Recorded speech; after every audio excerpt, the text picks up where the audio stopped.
So I went all the way down to the trap in ATL. Oh yeah, so I let T.I., you know what I'm saying, to see how they do it. Cause I know how we do it in the hood and the N.O. It's street, it's real street. I've been a street nigga my whole life. I was raised in them, wild out, flighted for nights and days in them. Nigga, I played in them, I told the kids in them. In 7th grade, I started trying to get paid in them. If you ain't real, you ain't gonna be safe in them. Bitch niggas get jacked and they hoe get raped with them. I done saw niggas get stabbed and shot dead in them. No reppin', I bust my share heads in them. Leave caught niggas down bad and bust lead in them. The streets getting flaky cause not a feds in them. Putting pressure on busters, getting info from them. Niggas telling it all when it's coming and who from them. Damn, that's fucked up. The streets that change.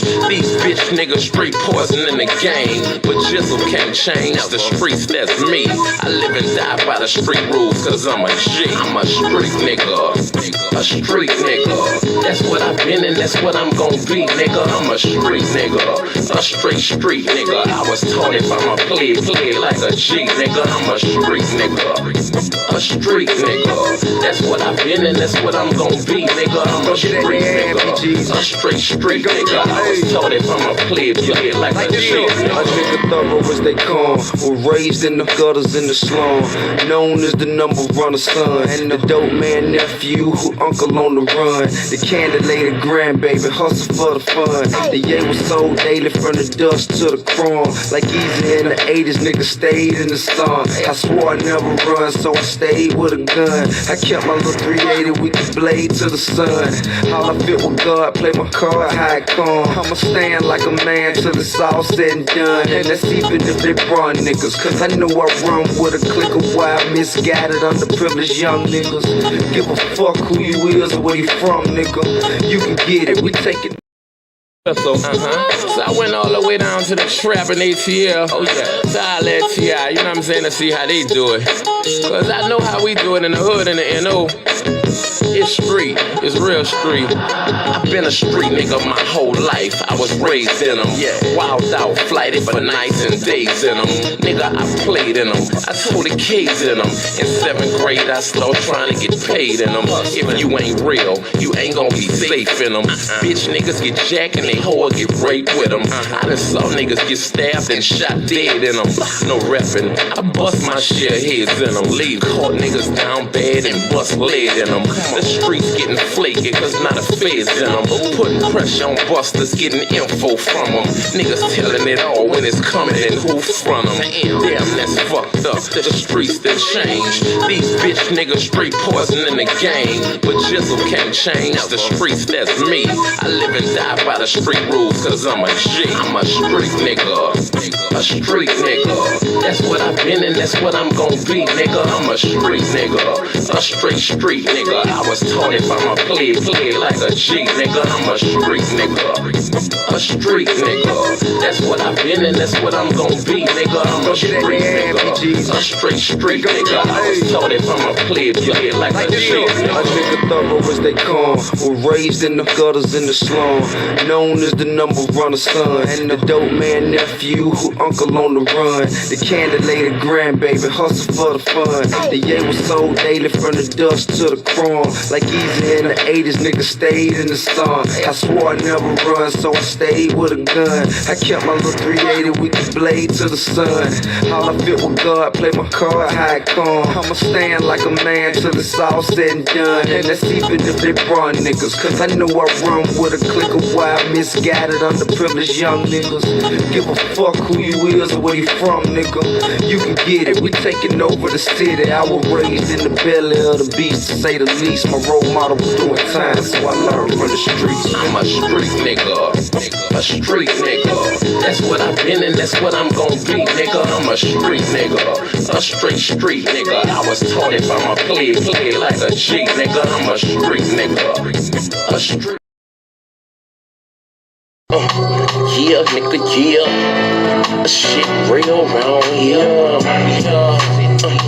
Yeah, nigga, yeah. Shit real round here. If you want it, you can get it, my nigga. Shit real round here. If you want it, you can get it, my nigga. Shit. Look, if you ain't no ask somebody, they'll tell you about me. Nothing fake, nothing flawed, nothing bitch about me. I'm a G, I've been running these streets since a youngin'. Since 14, I've been bugging, slaying heat, ain't nothing. You won't be, say something. You could get it, I ain't tripping. One song, just know you better not let me catch you slipping. Cause whatever we need, I'ma smash you. Broad daylight around the club, I'ma get at you. If you let me tip down on the nigga, you chapter. I guarantee you that it's gonna be a closed casket. I'm about this. What's understood don't need to be explained. For the money or the fame, I was a gangster in the game. I ain't lying when I tell you about me and my background, about me and my lifestyle. I ain't never backed down. I ain't never froze up. I ain't never turned state. I ain't never missed when I emptied the clip out the K, nigga. However you want it, nigga, you could get it, cause shit real. It's get it how you live. However you want it, nigga, you could get it, cause shit real. It's get it how you live. However you want it, nigga, you could get it, cause shit real. It's get it how you live. However you want it, nigga, you could get it, cause shit real. It's get it how you live. It's never die, do what you did, nothing less. Fuck with the kid, get two to the head, two to the chest. Nigga, I'm the best when it come to this street shit. You got your hands full fucking with me with this beef shit. I be on some all night flight, no sleep shit. Me, my dog, and 2Ks, fuck that police shit. We coming with it, hunting round drumming with it. You running from it, we running with it. You bitch ass niggas ain't fucking with it. I'm out here, head first, ready to go head up. Walking with your head down, bound to get your head bust. Oh, hear the feds come, I'm off the scene, off the block. I know the bus move when it get hot. Shut down the shop, open up another on the other side of town. Got yeah and I got pounds. Jizzle was a hustler and a head bust all in one. Don't get it twisted, I do this rap shit for fun, yeah. However you want it, nigga, you could get it, cause shit.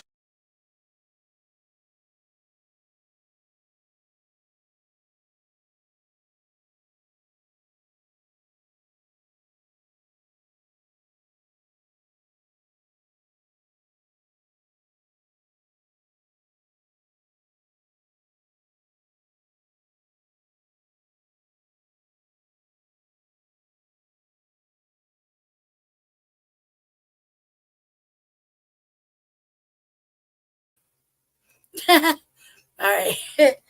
Little rusty, family. A little rusty. Okay. Now y'all can see me, right? All right, hold on a second. My earring closed up. All right. Welcome to the revolutionary agenda. I forgot how to do the stupidest, simplest, basic move, and that's add myself. She was used to watching my babe do it all backwards. That's how I think about it. I think he's doing it backwards. And where did he go? Oh, he's right there. I forgot to do it. So I was too busy kind of messing with my earring. All of a sudden my my ear closed up. All right, enough about that. Let me get down here. Get down right here. All right, family. Welcome to the revolutionary agenda. I'm your host, Seduction Doll. Also co-host of Frontline Black News and regular contributor to Shabaka's Black Experience Enhanced on Blog Talk and his Friday show, Shabaka and the Chase, or Grand Rising with Shabaka and the Chase, which I would have really chose to write it differently. All about fucking context, right? I just would have switched the last name around. Should say Dean Crooms. However, nonetheless, we are here. It took me a minute to get everything together, partially because I was busy chopping it up with Jesse till he decided to pass out on me. I wore him out. I'm glad he's here. And, yeah, had to go get ready and all that good stuff. And I was doing a little research. Doing a little bit of research, getting ready for the weekend. So, let's see. In case you watched the last episode of the RBA, which the first little bit was kind of ugly. It's kind of ugly. The dominant society is fucking with me a little bit. Kind of had me do a little bit of thinking. Why are you gay? Hold on a sec. Had me do a little bit of thinking. You are gay. Hold on. That thing is way too sensitive. We're going to use the podcasting equipment today, and we're going to see if it works. So I actually made it work, so I know it works. But we're just going to test that out. And the only way you can really test it out is when you get online. You got to do it live. Like, I don't have an interactive chat, so it's kind of like, okay. I don't have an interactive chat yet. I'm building up. I've been doing a lot of thinking lately, Black family, about where I want to go in the future and what I want to do. And I got a couple of things that I have been kind of slow dragging on. I guess I wasn't feeling particularly motivated up until recently. Let's see. Let me put this on so I can utilize my my headset. Gotta cover one side up so that I can hear in case somebody's talking to me. Just in case.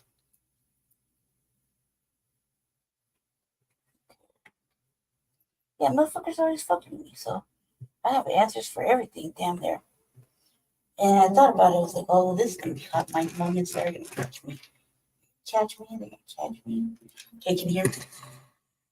Yeah. It was at this moment.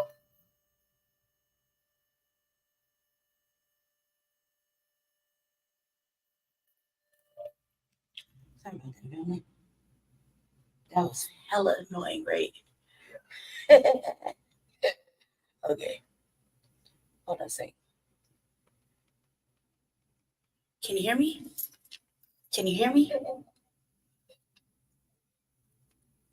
Hold on a second.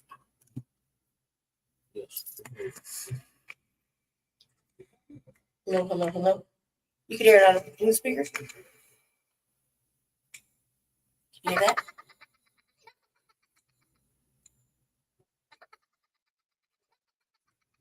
Okay, family.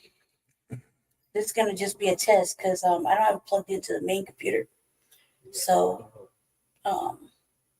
it's not really quite echoey. Man, I have it. I might as well fucking attempt to use it. So here we go. You fucked up. One sec.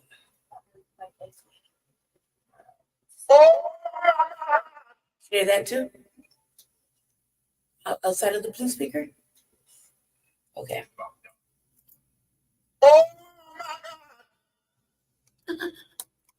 All right. Okay, so pause this real quick. Let me turn this down for a second, just in case. All right, yeah, family. So I've been doing a lot of thinking about what I want to do, and Jesse had some good ideas, and I think I'm gonna go with some of those. My family has some really different ideas about what I want to do with the future. I kind of am digging politics, really, and kind of exploring these things because I think I'd be pretty good at it, really, especially since I've been reading my work in the newspaper. I think I'd probably be really good at it. We'll see. I've been doing a lot of thinking, but I don't want to be picked by them, and I don't want to be picked by the dominant society or no coon. So I want to strictly stay roughly independent in my own person. You know, I'm kind of on this knocking shit out the ballpark lately with certain candidates. Brings me to what's happening this weekend, right? this weekend, what is it? The Unity Party. Unity Party is having their what? They're having their national convention. I can't hear Jesse's talking really low. National and state convention. National and state convention. Yes. Right. And Cornell West is going to be here. I'm pretty sure, almost positive. Jesse's going to go. I'm hoping I could go with them. It's kind of far out though. It's not like it was the previous years. So I got a whole list of questions. That's going to bring me into my topics tonight. We are going to talk about Cornell West and going to go over some Tim Black material. And that's positive. I'm also going to address some of the Denver stuff that's happened. I didn't get to do city council this week. Did you get to talk on city council? Yeah. Damn.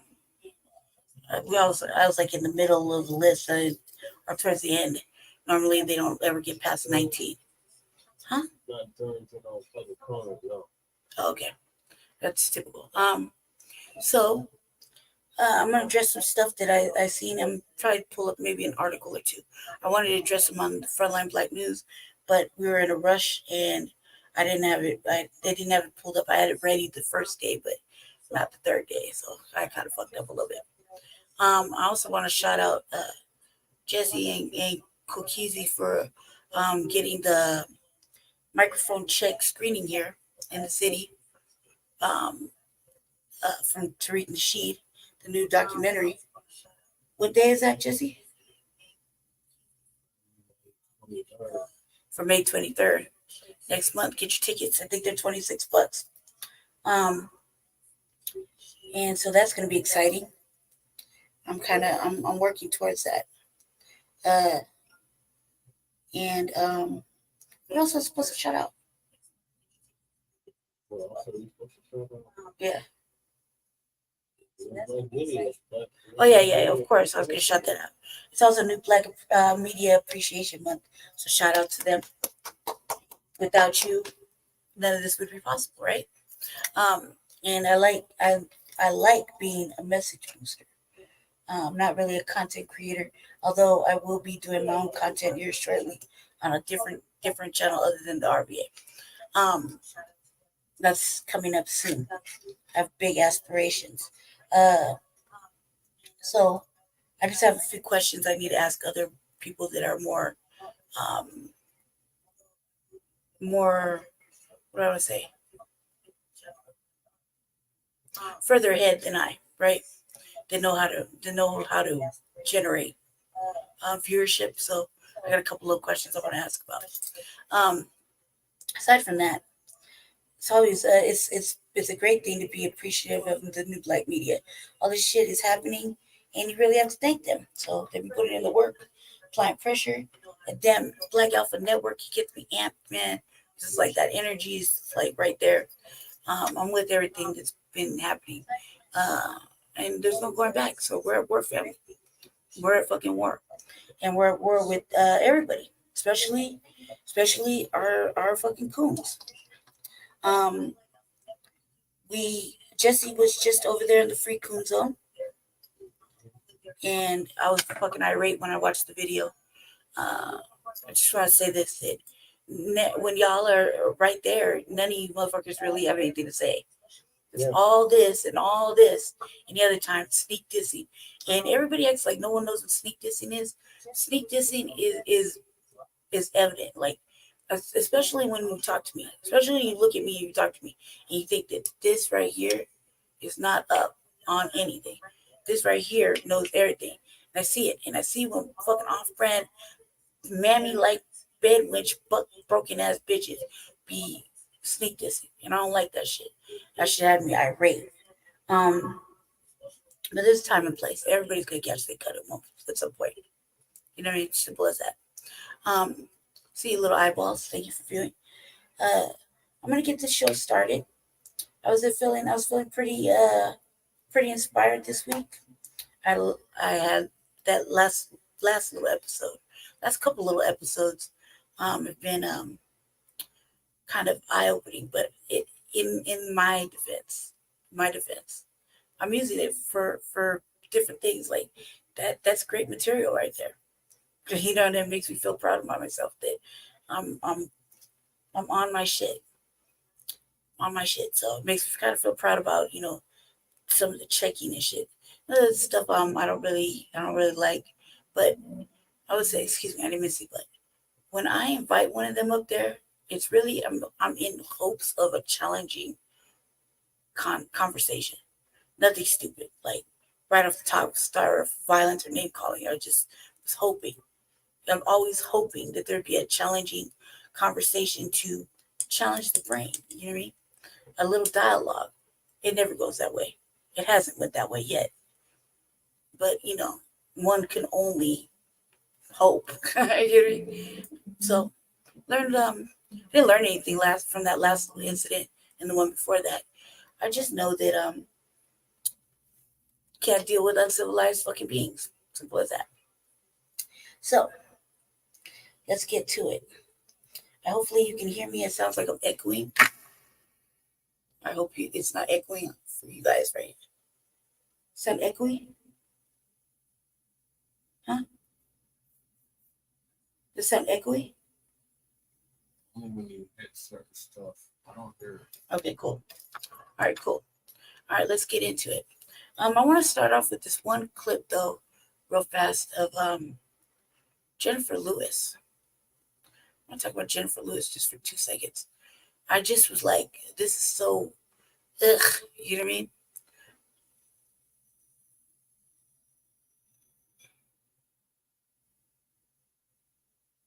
Let's get to it. Excuse me. I'll put this up right here. Before I get to it, let me go ahead and throw. Oh, okay, the copyright is up there. Right. Oh, comments. No comments yet. Okay, cool. Family, you know I don't read the comments or anything really when I'm filming. So, usually if Jesse's in here, he usually kind of points it out to me. If he hasn't, you know, if he has time. So hopefully you guys can hear me and I'm not talking really loud. Let me see. Okay, pull this up real fast. I have a whole bunch of things in the queue. I'm not necessarily sure that we're gonna get to them.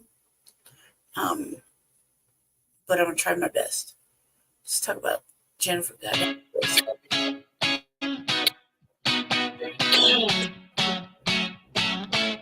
Jennifer Lewis, comedian extraordinaire, actress extraordinaire, remarkable human being, said Trump will put black people in camps.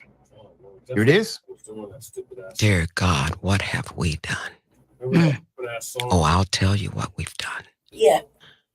We've spent time trying to decide what flavor ice cream we're gonna get. Because there are 10,000 flavors. Right. For the podcasting. We spend half our lives choosing, trying to make a choice on Did you hear it? what movie tonight. Let me sit here for a half hour. No bombs going off. Oh my God! And we do nothing. We sit on our couches. Oh, I don't believe in voting. You idiot. Oh my God! If that man gets in, as soon as he takes the oath, he will have generals walk down the steps of the Capitol.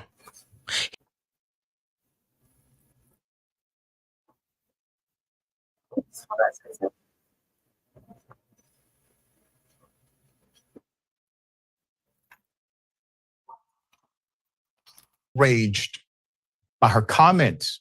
Jennifer Lewis, what do you mean that's extreme? It's extreme. He's already done it. He has not physically broken through the glass, ripped up. What'd you say? She said, And we do nothing. We sit on our couches. Oh, I don't believe in voting. First. Right. We spend half our lives choosing, trying to make a choice on what movie tonight. Let me sit here for a half hour. No bombs going off. and we do nothing. We sit on our couches. Oh, I don't believe in voting. You idiot. See, black family, this is fear mongering, and this is basically calling us stupid. It's an insult to our. Thank you, Jesse. Just said it's insult to our intelligence. I think we agree. This fear mongering like a motherfucker, like, and basically calling us dumb. If that man gets in, as soon as he takes the oath, he will have generals walk down the steps of the Capitol. He will take a hammer and break the glass where the Constitution is, and he will tear it up in our faces. There's more video, but Is this the Constitution that he put in the Bibles already? You know what I mean? Yeah. Some people are outraged by her comments. Jennifer Lewis, what do you mean? That's extreme. It's extreme. He's already done it. He has not physically broken through the glass, ripped up the Constitution, but he has done it in action, ideology, threat, with millions watching and many people benefiting from this program called Indisputable. We just need 1% of the viewers to become a paid member so we can continue to bring this content to you. Now back to the show. There's more. Shameless plug. And say, now, I'm the king of the world. You will bow down, bitches. He will punish everybody that didn't vote for him. Let me tell y'all how I know this. I know it because I know what mental illness looks like. Oh my God! That mania is unstoppable. Oh yeah. See, And powerful nigga. this is Hitler.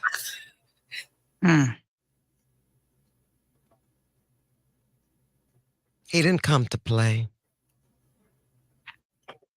If you can accept it, her words are prophetic. Put up the picture full mass. Let me give you the breakdown. The upcoming presidential election has everyone voicing an opinion, including beloved actress Jennifer Lewis. I had the great opportunity to meet her in DC a few years ago. Beautiful soul, inside and out. She warned Americans that not voting could result in Donald Trump being reelected. The Blackish star also compared the twice impeached ex-president to the former dictator of Germany, Adolf Hitler, who, by the way, Donald Trump has a lot of good feelings about. During an interview on the Sirius XM radio show, Mornings with Zerlina, this was on April 5th, big ups to Zerlina. I happen to work at Sirius XM myself. Hitler was responsible for the deaths of at least 6 million Jewish people throughout Europe at concentration camps built for genocide. Lewis believes Trump would put Black people in camps if he won the 2024 election. Trump was impeached for asking Ukraine President Zelensky in 2019 to investigate Joe Biden and his son, Hunter, in an effort to hinder Biden's chances in the 2020 election. He got away with it. He got impeached, but he got away with it. Trump used $400 million in aid to the country as leverage with his request. He was impeached a second time after inciting the January 6, 2021 attack on the Capitol that resulted in the deaths of 5 people. However, both times the Senate feckless leadership found him not guilty. Lewis advised voters that sitting home while doing nothing instead of getting out to vote would result in Trump being reelected. We do nothing. We sit on our couches. Oh, I don't believe in voting. You effing idiot, said the 67-year-old mother and mother of Black Hollywood. If that man gets reelected, as soon as he takes the oath, he will have generals walk down the steps of the Capitol, she added. Okay. Now, I don't see anything outside of definitely probable, if not absolutely will happen as it relates to what she's saying. Now, will he physically take a hammer and break the Constitution? I don't know, perhaps, but that's not even the issue. The fact he won't respect the Constitution is the issue. He never has respected it. If he gets elected and gets power again, he has wind behind his back, because this time he is running a separatist campaign. This time he's truly running a campaign of division. He doesn't want democracy. He wants kingship. His people are saying that. They are echoing the same sentiment. What do you think happens when he eliminates the separations that typically would hold him accountable to another powerful entity? He has no accountability at all. Imagine that. Donald Trump with no accountability. You think he doesn't go after the DAs who are prosecuting him now? You think he just lets it go? All right. Jordan, thoughts here? So I think if we're being generous, she was very creatively describing what you're talking about, right? That Trump will disregard the Constitution. He will act as an authoritarian. I think that's a fair criticism. I think it's a fair assumption. He's said so himself. He'll be a dictator on day one. Michael Shore of TYT went to a rally, I believe in Iowa, to talk to Trump supporters. And they explicitly said, if given the choice between 4 years of Biden and dictator Trump, all of them said they would choose dictator Trump. They don't really care about checks and balances or preserving democracy. They want their guy, and they don't matter. It doesn't matter to them what it looks like. But they've talked about these same sorts of people, and the people who are pushing Project 2025. This is Heritage Foundation, big right-wing influence groups. They're talking about just completely gutting the federal workforce, the bureaucracy, anybody who is there because of a sense of duty to the federal government and civil service. They want to gut it, fill it with Trump loyalists, fill it with GOP loyalists, and completely rewrite the rules. This would pave the way for a corporate state. And some of them are even arguing we should do away with term limits. Let Trump stay in as long as he wants. Who cares? On the Constitution point, he can't go down and smash it because Nicolas Cage stole it in National Treasure. So a quick fact check there. And I think it's shameful she made that error. Well said. He's stupid. Hi, I'm Meg Lewis. I am an artist, designer, and performer based here in Brooklyn, New York. Because I love having fun so much. There have been shocking developments in the court cases with Dominion. All right, family. We're going to take it to a little bit about Dominion, a little bit about Dominion, and a little bit of Trumpy stuff, like two things about that, and then I head into Cornel West. I think I want to say that this fucking thing is echoing in my ear. It's so loud. We use Dominion here in Colorado, and I don't really want to get into how I feel about Dominion and the people that run the Denver elections, especially when they called us misinformationists and I don't know what else, saying that we got our news from Facebook, when knowing goddamn well we didn't, and just the cronyism, corruption behind it here in the city.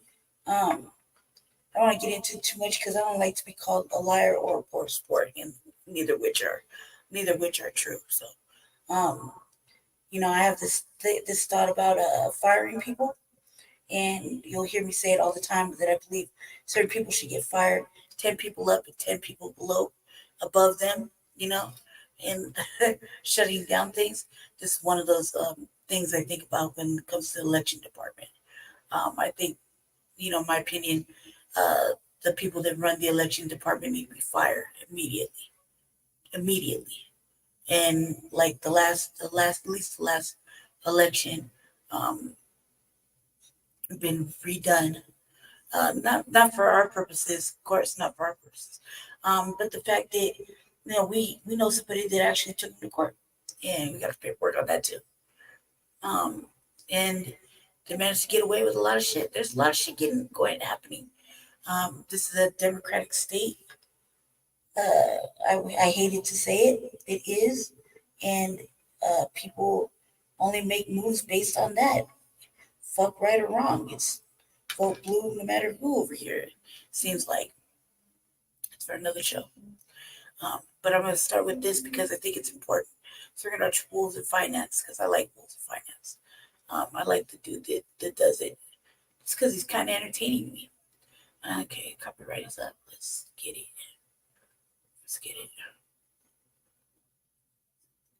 After I seen this first time, I didn't really know how deep it went till he did this. Dominion voting machines. Dominion has been suing anyone who suggests that the company was involved in cheating in the 2020 election. Now, I don't want to be sued, so I'm going to be breaking down what has happened using Dominion's own words. And we're going to answer the question, has Dominion committed fraud?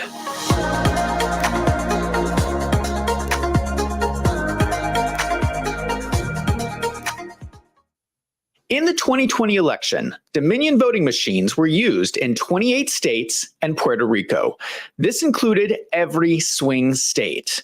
So, if you voted in 2020, there's a good chance your vote was counted by a Dominion voting machine. As I'm sure you are aware, there are many people claiming fraud in the 2020 election, and Dominion voting machines is one area they place blame for the fraud.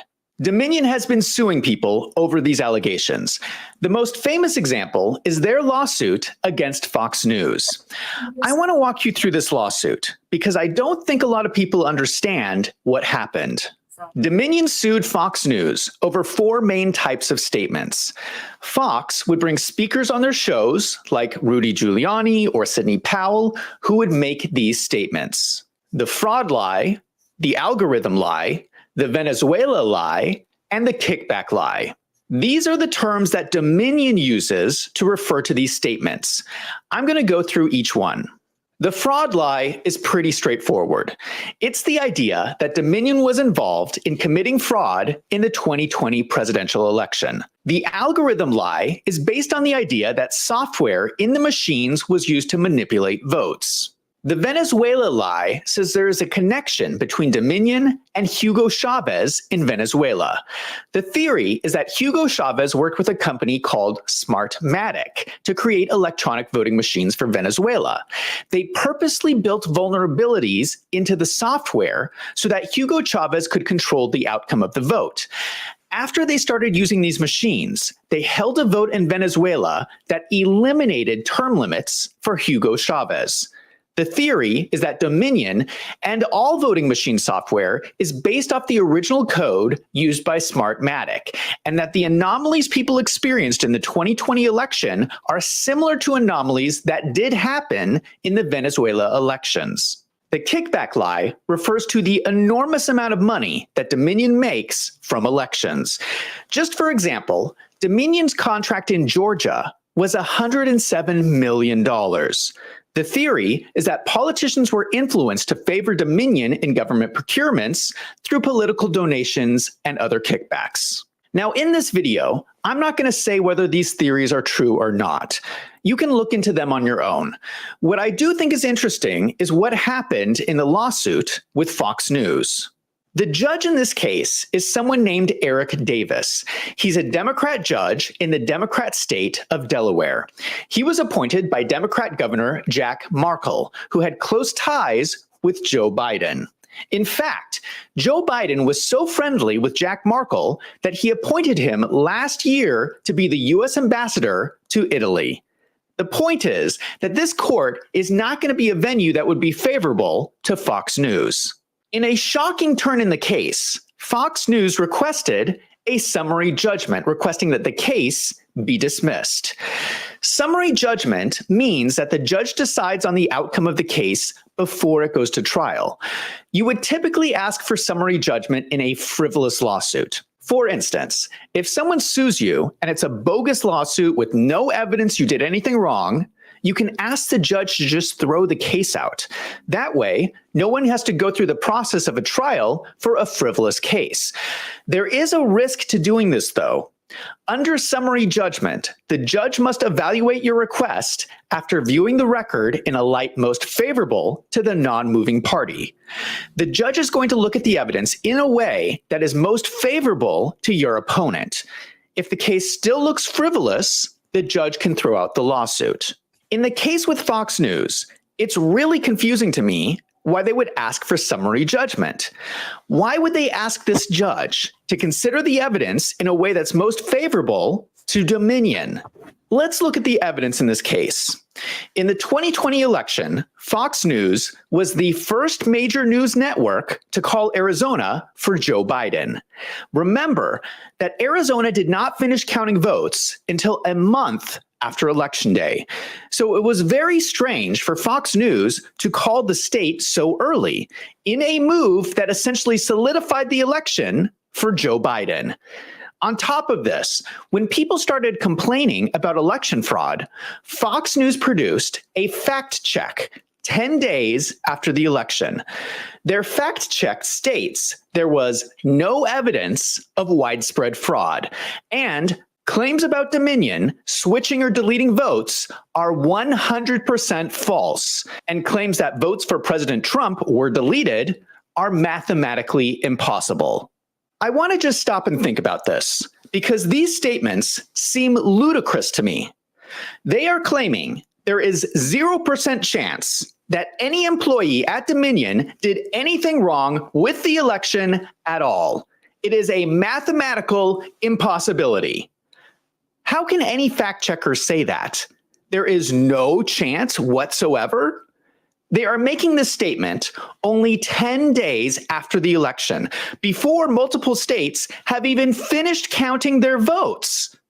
I don't see how they call this journalism, because their fact check statements seem highly unlikely to me. But regardless of whether we believe the fact check or not, Fox News said it. So Fox News put themselves in a situation where they called the election for Joe Biden, they said there was no election fraud, and then they brought on guest speakers who said there was election fraud. That is the basis of the case. Dominion is claiming that Fox News admitted themselves that they lied. I have to admit that in this situation, Dominion has a point. Why did Fox News do this? They seem like a bunch of hypocrites. What is even more confusing is how Fox News responded to Dominion's lawsuit. When Fox filed their response, they did not file any evidence that would question the election and justify their actions. Instead, the response by Fox was that basically they were just reporting the news, and they should be free to report on what people say. They did not provide any evidence to dispute Dominion's complaint against them. So what is the judge supposed to do if Fox does not bother to present any evidence? We have a case being decided by a Democrat judge. Fox News is requesting that the judge decide the case in a light most favorable to Dominion. Fox News is claiming that they themselves are lying, and Fox News is not providing any evidence to dispute the complaint. Why are they doing this? It's almost like they're trying to lose the case on purpose. Of course, the judge decided the case for Dominion, with the only matter still to be determined at trial as to whether Fox News committed defamation with actual malice. The judge states in his decision, the evidence developed in this civil proceeding demonstrates that it is crystal clear that none of the statements relating to Dominion about the 2020 election are true. I can't really get mad at the judge here. I probably would have made the same decision because the judge never heard any evidence that would convince him otherwise. Fox News settled the case by paying Dominion $787.5 million. Shortly after this settlement, Tucker Carlson was fired from Fox News. Tucker Carlson was someone on Fox that was going to continue to talk about whether the election was stolen, which seems to be at least part of the reason for his firing. What is surprising about this whole settlement is that there continues to be concern about fraud with Dominion voting machines. In fact, the US government issued a warning about Dominion voting machines in June 2022. CISA, the Cybersecurity and Infrastructure Security Agency, issued this press release saying that Dominion voting machines had security vulnerabilities that could be exploited.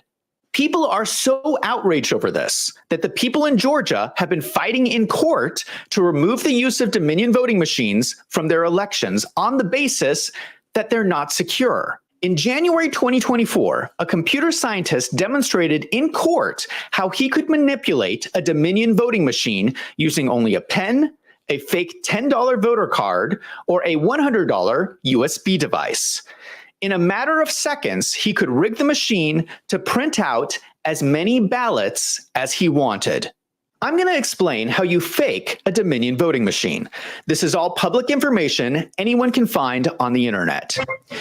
You take a pen and you insert it into the power button on the back of the machine and you hold it down for 5 seconds. This reboots the machine in safe mode and gives you super user access. This gives you unlimited ability to manipulate data on the machine. Now, I don't know what you think, but to me, it sounds like these machines are not very secure. Now, you might argue that all these machines have audit logs. So if someone tried to manipulate the votes, wouldn't you just see it in the audit logs? However, if you are a super user, you can delete the audit logs. Also, you can program all of these steps into a technician card. You insert the card and it runs the program in seconds. Just so you understand this, any random person can walk in off the street and very easily and quickly change the vote count from any voting machine. Why are we using these in our elections? But hold on, it gets worse. That example would just be one voting machine in one location. There's also a vulnerability if these machines are connected to the internet. The machines run on a version of Microsoft Windows from 2015. There are some well-known malware hacks that can access the system through the internet. If the malware infected the right file, it could change the votes in every Dominion voting machine in the county. It could also delete itself once it was done. Even if the machines were not connected to the internet, someone could infect the system simply by inserting a USB device. Why are we using these machines in our elections? But hold on, it gets worse. Dominion is continuing to sue people who accuse them of cheating in the 2020 elections. But unlike Fox News, these other defendants are fighting back. Dominion is suing Rudy Giuliani, Sidney Powell, Patrick Byrne, the CEO of Overstock, and Mike Lindell, the CEO of MyPillow. All of these cases have been filed in Democrat courts in Washington, D.C. But even with biased judges and juries, these cases are going to be incredibly difficult for Dominion to win. They have to prove that these people were all intentionally lying when they claimed the 2020 election was stolen. I don't think anyone seriously doubts that these people actually believe the 2020 election was stolen. The case against Patrick Byrne is currently in discovery. The discovery uncovered multiple emails internal to Dominion that raised significant questions about the company. Patrick's attorney is Stephanie Lambert. She turned the emails over to Sheriff Darleaf as evidence Dominion committed crimes during the 2020 election. Sheriff Darleaf sent this letter to Congress requesting an immediate investigation. He says the emails show that foreign nationals have accessed electronic voting machines in Michigan and other states. What he is referring to is this email.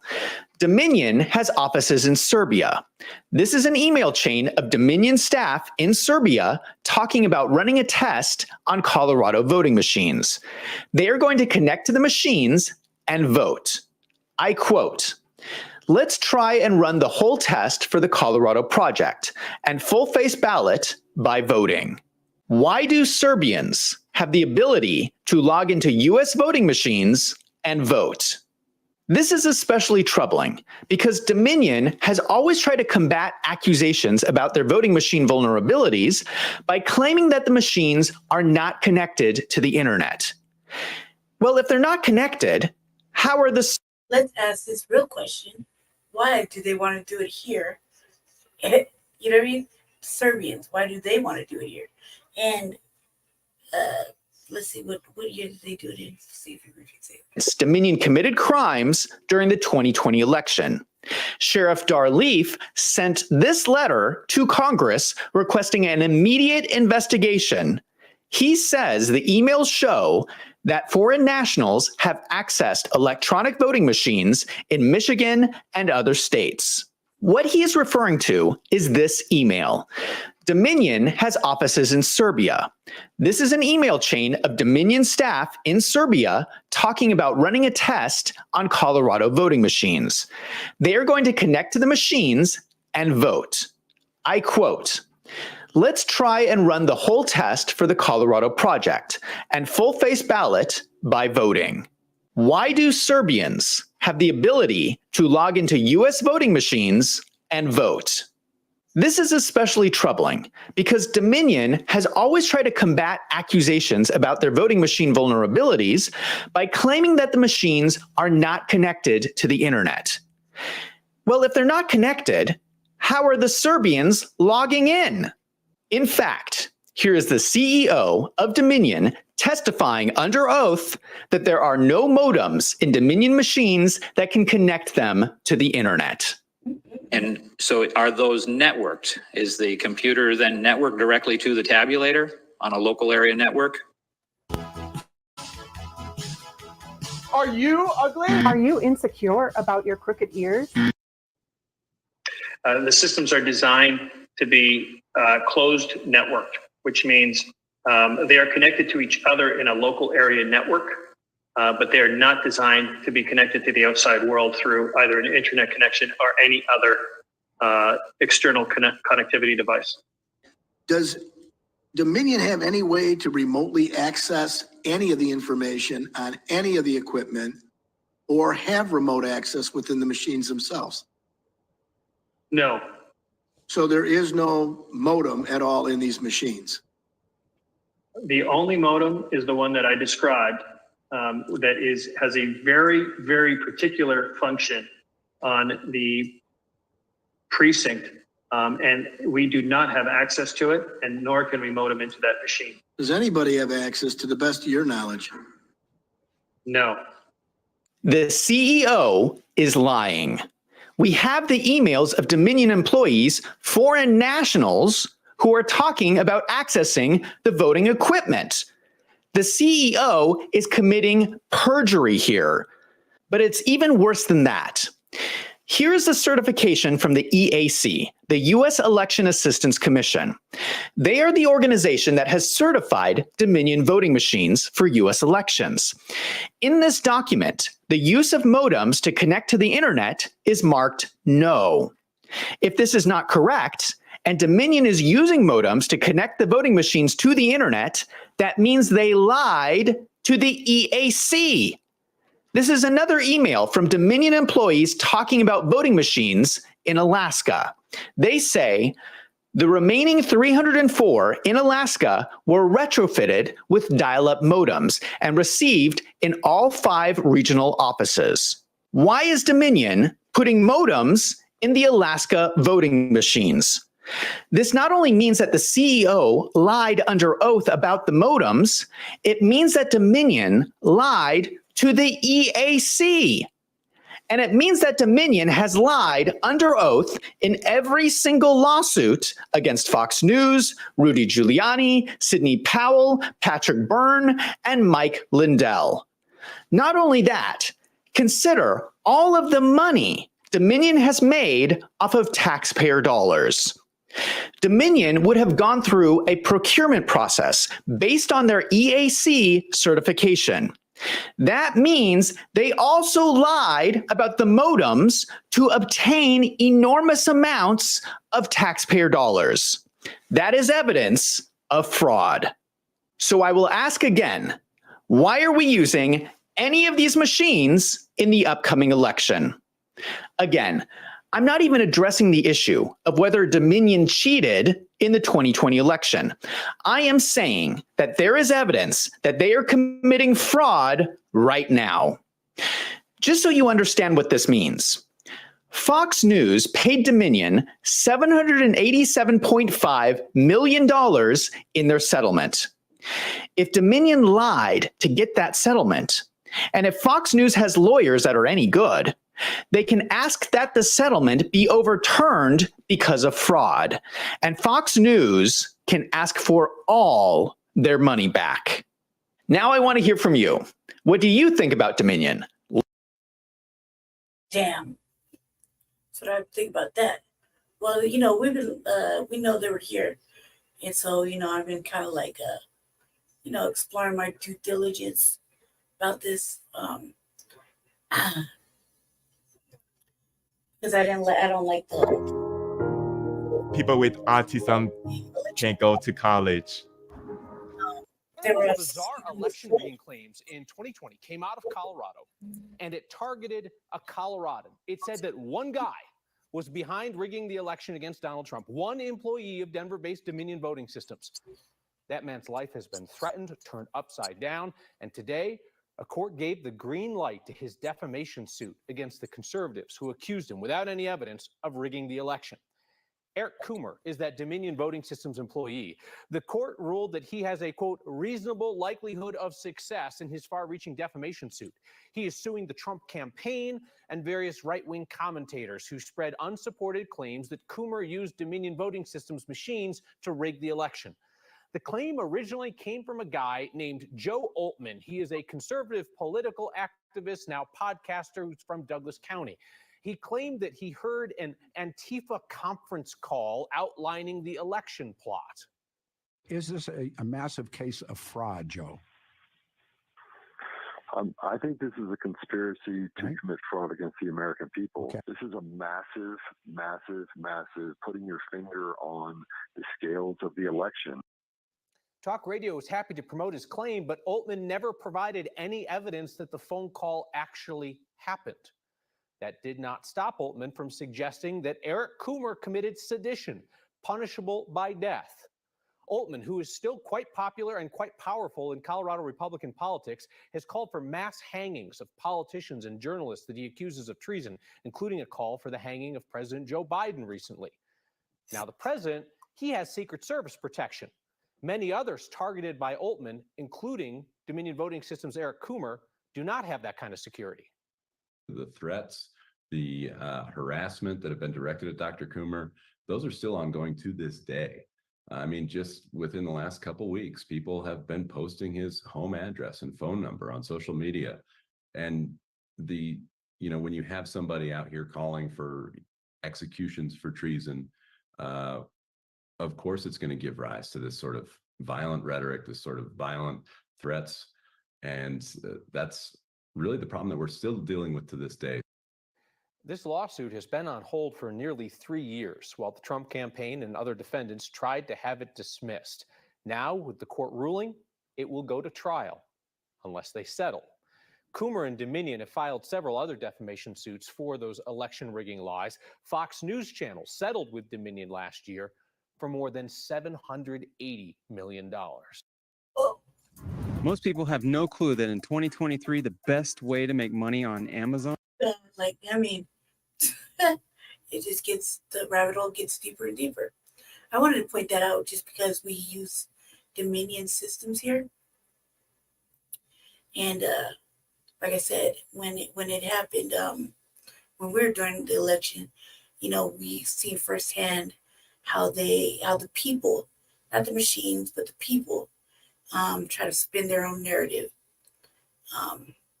That shit is stupid as hell. Now we're gonna go into, let me get this out the queue real quick. We're gonna go into some Cornel West stuff real quick. I haven't talked about Cornel West in a while. Just because I stay current with what's going on in the new black media. And so we're gonna pull this up. Right, this is the only one. Yeah, okay, 2. Plus he's coming to town. Now, prior to him kind of, I saw a commercial too, and I wasn't really pleased, family. Jesse had more of a chance to look over things with this vice president pick versus I had, but I know who the sister is. It's kind of hard to get excited about Cornel West since watching several other interviews, like the one he did with Black Alpha Network. That's kind of disheartening. There's a lot of tap dancing and beating around the bush, but he's coming. So Saturday, I got my questions that I did send him prior to all that. I sent him a message via Facebook saying, if he was if he got on board with what we were talking about as far as reparations, et cetera, et cetera, et cetera, even had realistic answers, that I would go about helping him with his campaigning here in the city. Only if it was on point with what the new black media is talking about. Like I said, that was before the Black Alpha Network interview. That was also definitely before the RFK thing that happened here. And I kind of still mean it. I don't want to see, first of all, I don't want to see Trump in office again. I don't want to see Biden in office. I really don't want to see anybody else. Definitely don't want to see RFK Jr. in office because he's a flake too. I would like to see maybe he gets somewhere with it. And I'm all about helping if it's going to behoove us. I saw the commercial that he just did, and I think a lot of it was promoting promoting healthcare for everybody here in the United States. And that might be great and important. It doesn't really make any fucking sense when, you think about the migrants bankrupting our indigent hospitals and whatnot. However, I kind of skimmed past it because I was like, no, I can't right now. And you're avoiding the main topics, and the main topic is what you're gonna do about this reparations thing. And is it gonna be the way that we have kind of discussed it with them several times? So we'll see. And Jesse is the junior chairman of the Unity Party. So I'm kind of excited about this, and I want to go. So I can ask my questions, because I think that I'll be left out if I don't go, and I really want to ask my questions for my own sake. Kind of, I want to know. When I put myself out there, don't disappoint me, man. If you're serious, I will fucking do my best to help. Another hand in the fire is just as good, right? If it's on the right thing. So let's get to it. And, I'm fed of Tim Black, so this is real. We're talking about those people that are real activists. No people. Excuse me. Back this up. Meet Niles Knurk. He's the owner of Gurney's. They're a seed company, and they've been selling exclusive varieties. The people. Her name is Malena Abdullah. Sister Malena Abdullah. All right. That's who we're talking about. We are talking about that. She'll join us here a little bit later in just a few minutes, in fact. Let me back this all the way. I'm going to start off with Dr. West. Dr. Cornel West made an announcement today. Blessed is my great joy to announce my dear sister, one of the great freedom fighters of a generation, one of the great love warriors of a generation. She's a doctor, she's a professor. Most importantly, she's a lover of the people. Her name is Malena Abdullah. Sister Malena Abdullah. All right. That's who we're talking about. We are talking about that. She'll join us here a little bit later in just a few minutes, in fact. Let me ask you, I know Malena, many of us know Malena. If you are in LA or in California, if you're connected to Black Lives Matter across the country, if you read the national press, you've heard the name. Dr. Melina Abdullah. So we know her well, and now we know that Dr. West's running mate in this presidential election season and cycle is Dr. Melina Abdullah. So tell me more about why you chose Dr. Abdullah, Dr. West. Well, my brother, you know, this campaign is very much a movement, it's a moment in the movement of a great people, though, man. And I wanted somebody whose heart, mind, and soul is committed to the empowerment of poor and working peoples of all colors, even though we always begin on the chocolate side of town, as you know. And Melina has a history of longevity. We're going to pay extra close attention to what the fuck Cornel West is saying, okay? The reason is that so we have no misunderstandings of what he's talking about. And that way, you know, if you don't get our vote, we understand why. We just want to make sure we are thoroughly listening to what he's saying currently. Let me see. Here we go. Of putting her heart, mind, soul, and body in the struggle. You know, she's been to jail many times. She's hit the road many times. She's been chairman of the Department of Pan-African Studies at California State, LA, many times. She has a record of deep commitment and investment in ensuring that poor and working people are at the center of her vision. Another way of putting it, my brother, is that I wanted to run with someone who would put a smile on the face of Fannie Lou Hamer and Martin Luther King Jr.'s from the grave. Put a smile on their faces from the grave. Now, that's the highest standard, as you know. That's not a typical standard of the garden variety politicians. You know what I mean? Absolutely. As you can see, Dr. West appeared on the Honorable Tavern Smiley show. That's what's up. And he had an opportunity to talk about his new VP. She also appeared. Her name is Dr. Melina Abdullah, Dr. Mayo. And I'd seen and heard about her before. I've seen her before. It didn't connect until I said, that name, I was like, I know that name. So I looked it up and I checked it. Okay. So then I spent the better part of the day checking out Dr. Abdullah and getting way acquainted with her because I saw her. Her name was really ringing out a couple of years ago. And she's been doing a lot of stuff. If you start looking up, if you look her up, you'll get a whole bunch of hits. You'll see a lot of documents, a lot of speeches, a lot of appearances, a lot of activity in the credentials of the professor of the Dr. Melina Abdullah. I want to play a clip. And there's so many of those, so many clips I could have chose from. But I just picked one clip of the Dr. Abdullah, Miss Abdullah, talking about some things that motivate her and why she's an activist. A lot of our readers are not Black. And when you said being unapologetically Black, I understood what you meant. But I think that there are people who will not understand what that means. Can you expand upon that? What does it mean to be unapologetically Black? So to be unapologetically Black means what it sounds like, right? To be Black out loud, Black on purpose, right? To not have to make other people feel comfortable with our Blackness, right? That, you know, if you're not comfortable, you got to get comfortable, right? But it's not my job to stroke you into comfort.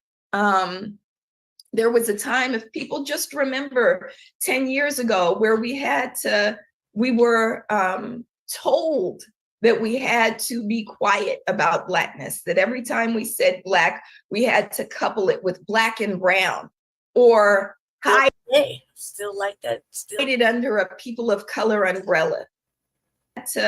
We were told that we had to be quiet about Blackness, that every time we said Black, we had to couple it with Black and brown or hide it under a people of color umbrella, right? Where we had to say, are you okay with this? Or let you touch my hair, right? I think that unapologetic Blackness is about saying that I will absolutely dance loudly to rap music and jazz and blues, right? That being Black is something that I am entitled to. That your so far, Belly, what I'm not digging is the age factor. It's just a small thing. You know, you gotta think about it. This is 4 years, family. I'm not saying anything truly, crazy, but Cornel West he's up there and he's an elder, so I'm just saying this is like a little bit of we need a little bit of young energy, just a little bit, just a smidge, not too much, not too little, but just enough. That's the only part that right now so far is bugging me, and I heard everybody's opinion so far. So here at the house, and then Team Black, so I developed my own shit.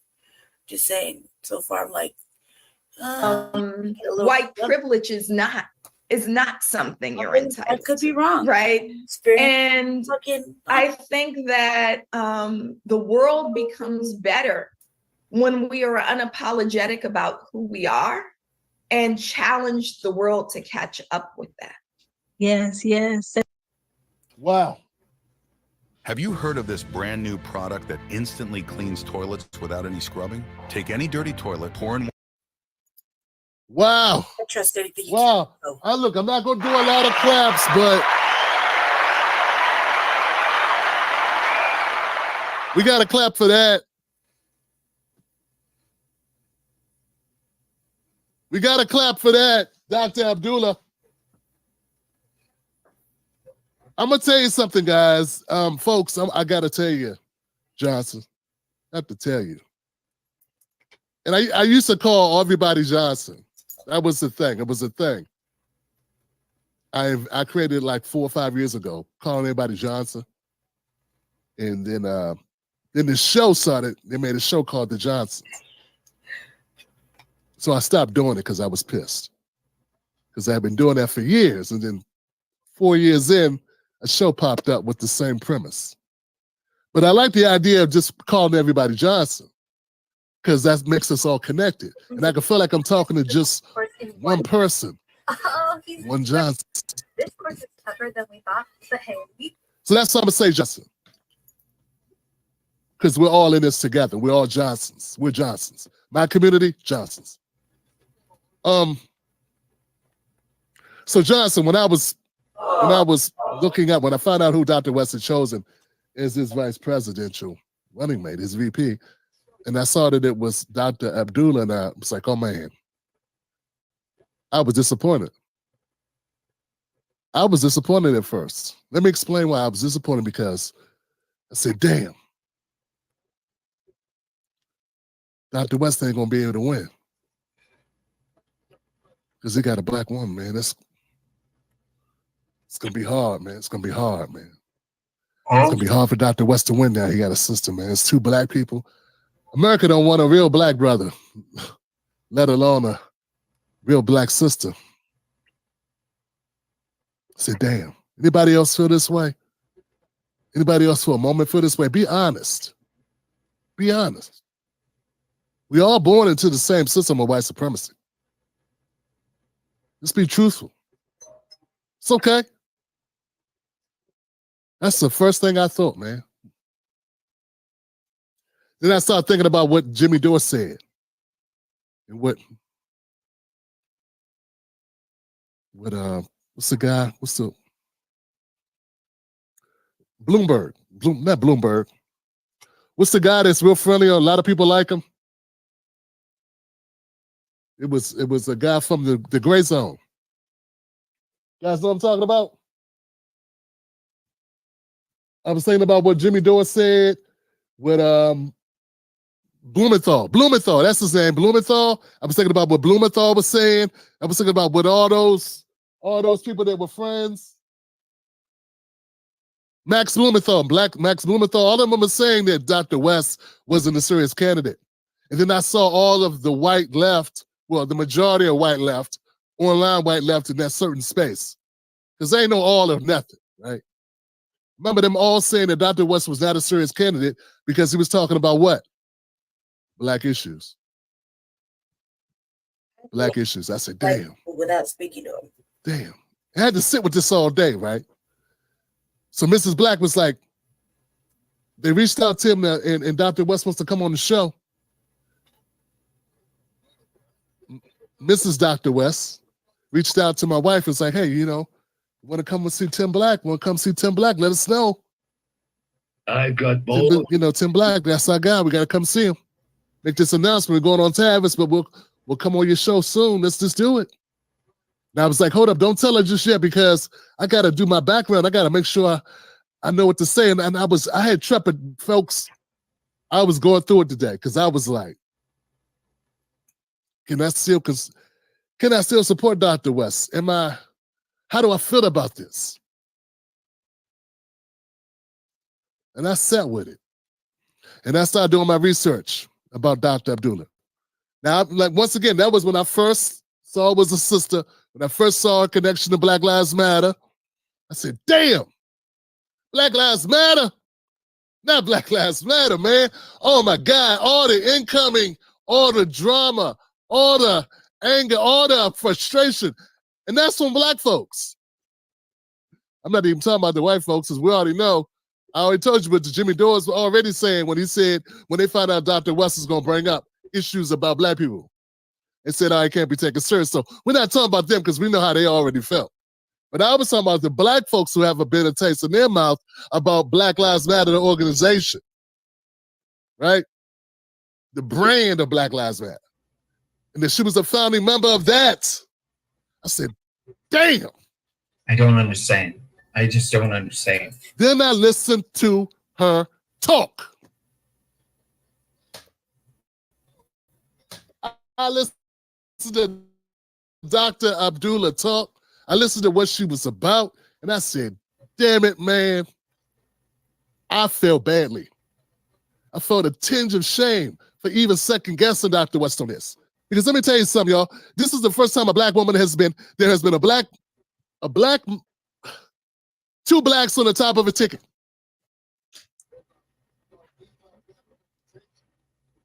This is the first time two Black people on the top of a ticket. A Black man and a Black woman, Black man, president, Black female, Black American. Black, born Black, in America Black. FBA Black, B1 Black, Black American, and another Black American, born in America Black.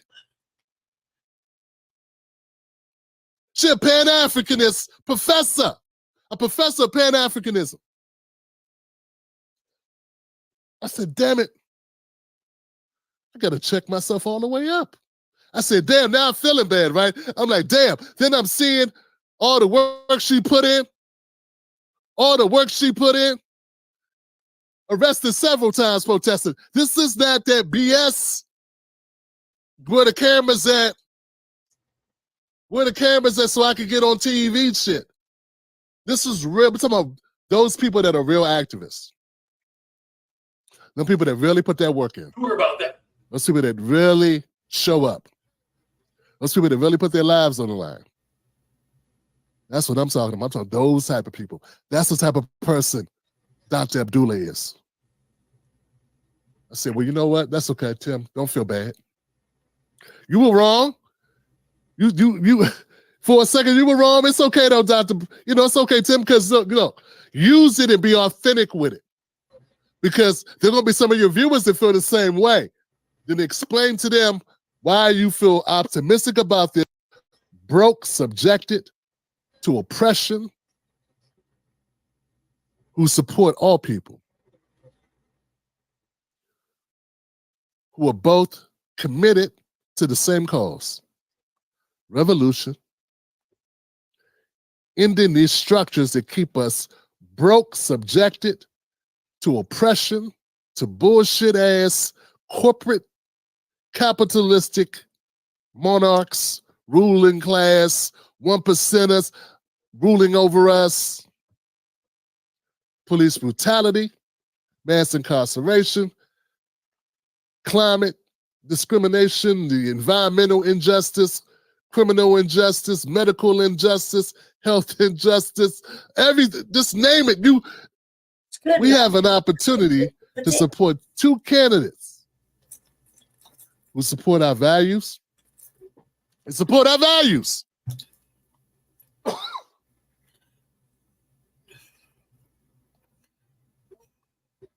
Ain't nobody a saint. No one's a saint. But I couldn't think of two better people. To say, if I'm going to go down with a ship, I'm going down on this one.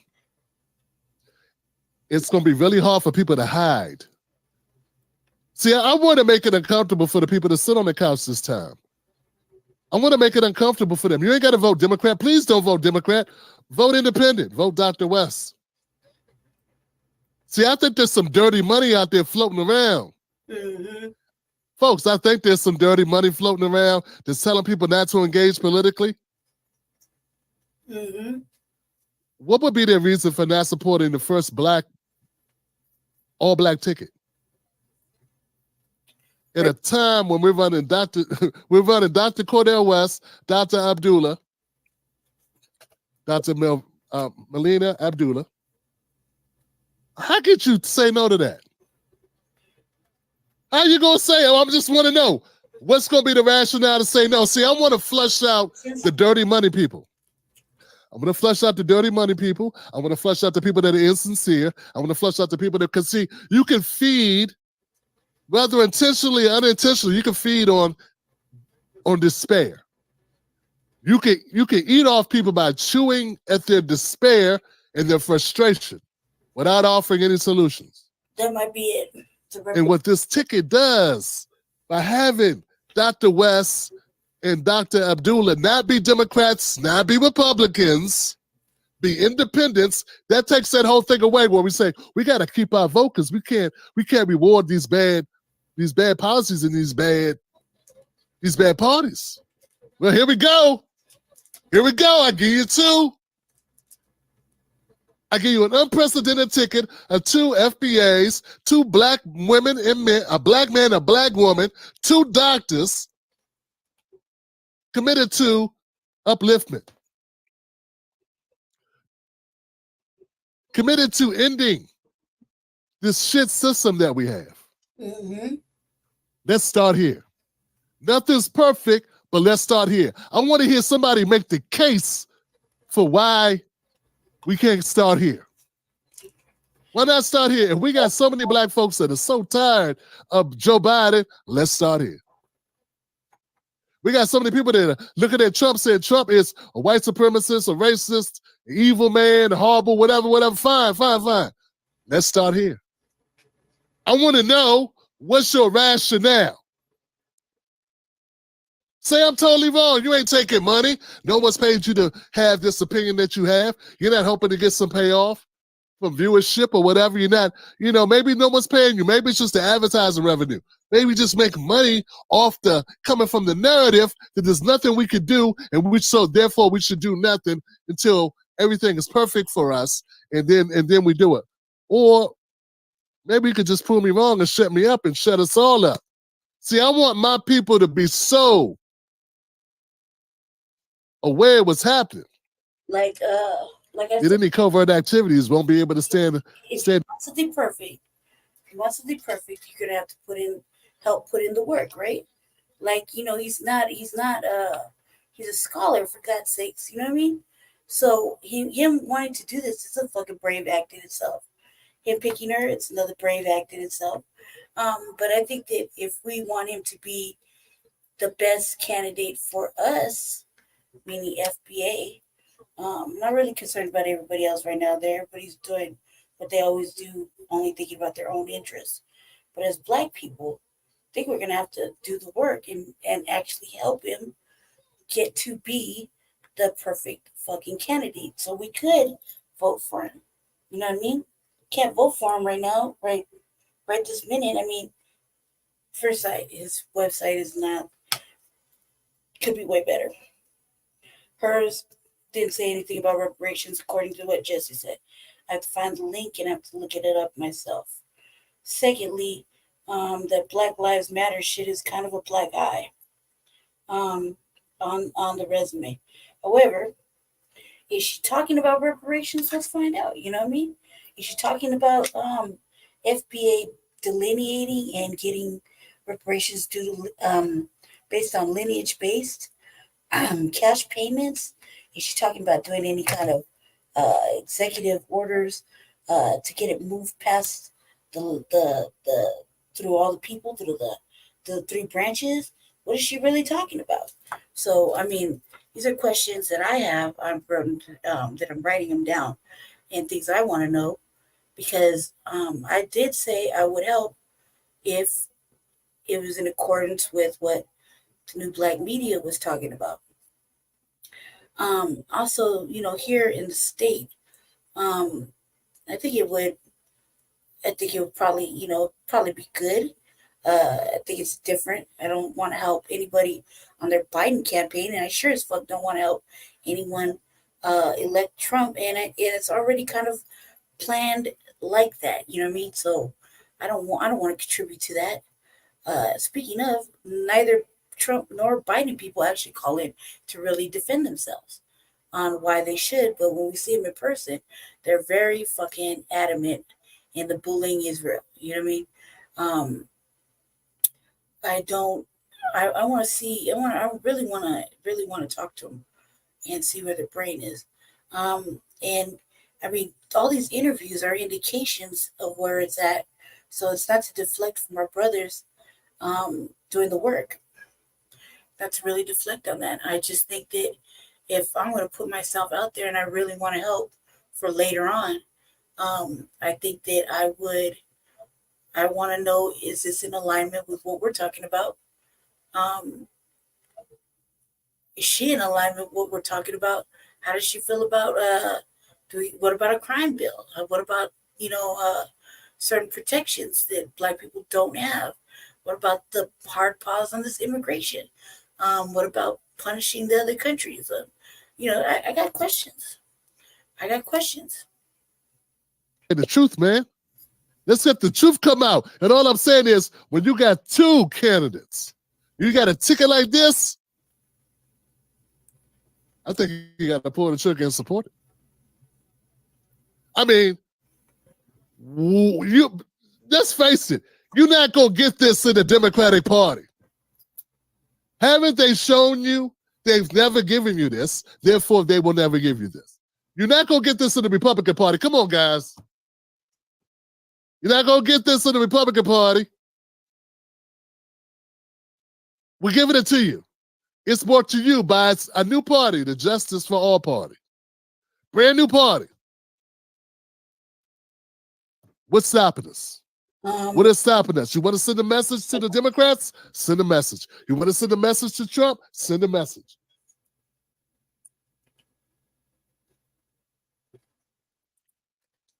Why is it that the only way to send a message is you gotta sit home? I don't understand. Why come you can't send a message by supporting a third party? You would send a message that way. Why can't you do that? Why we can't build a strong third party?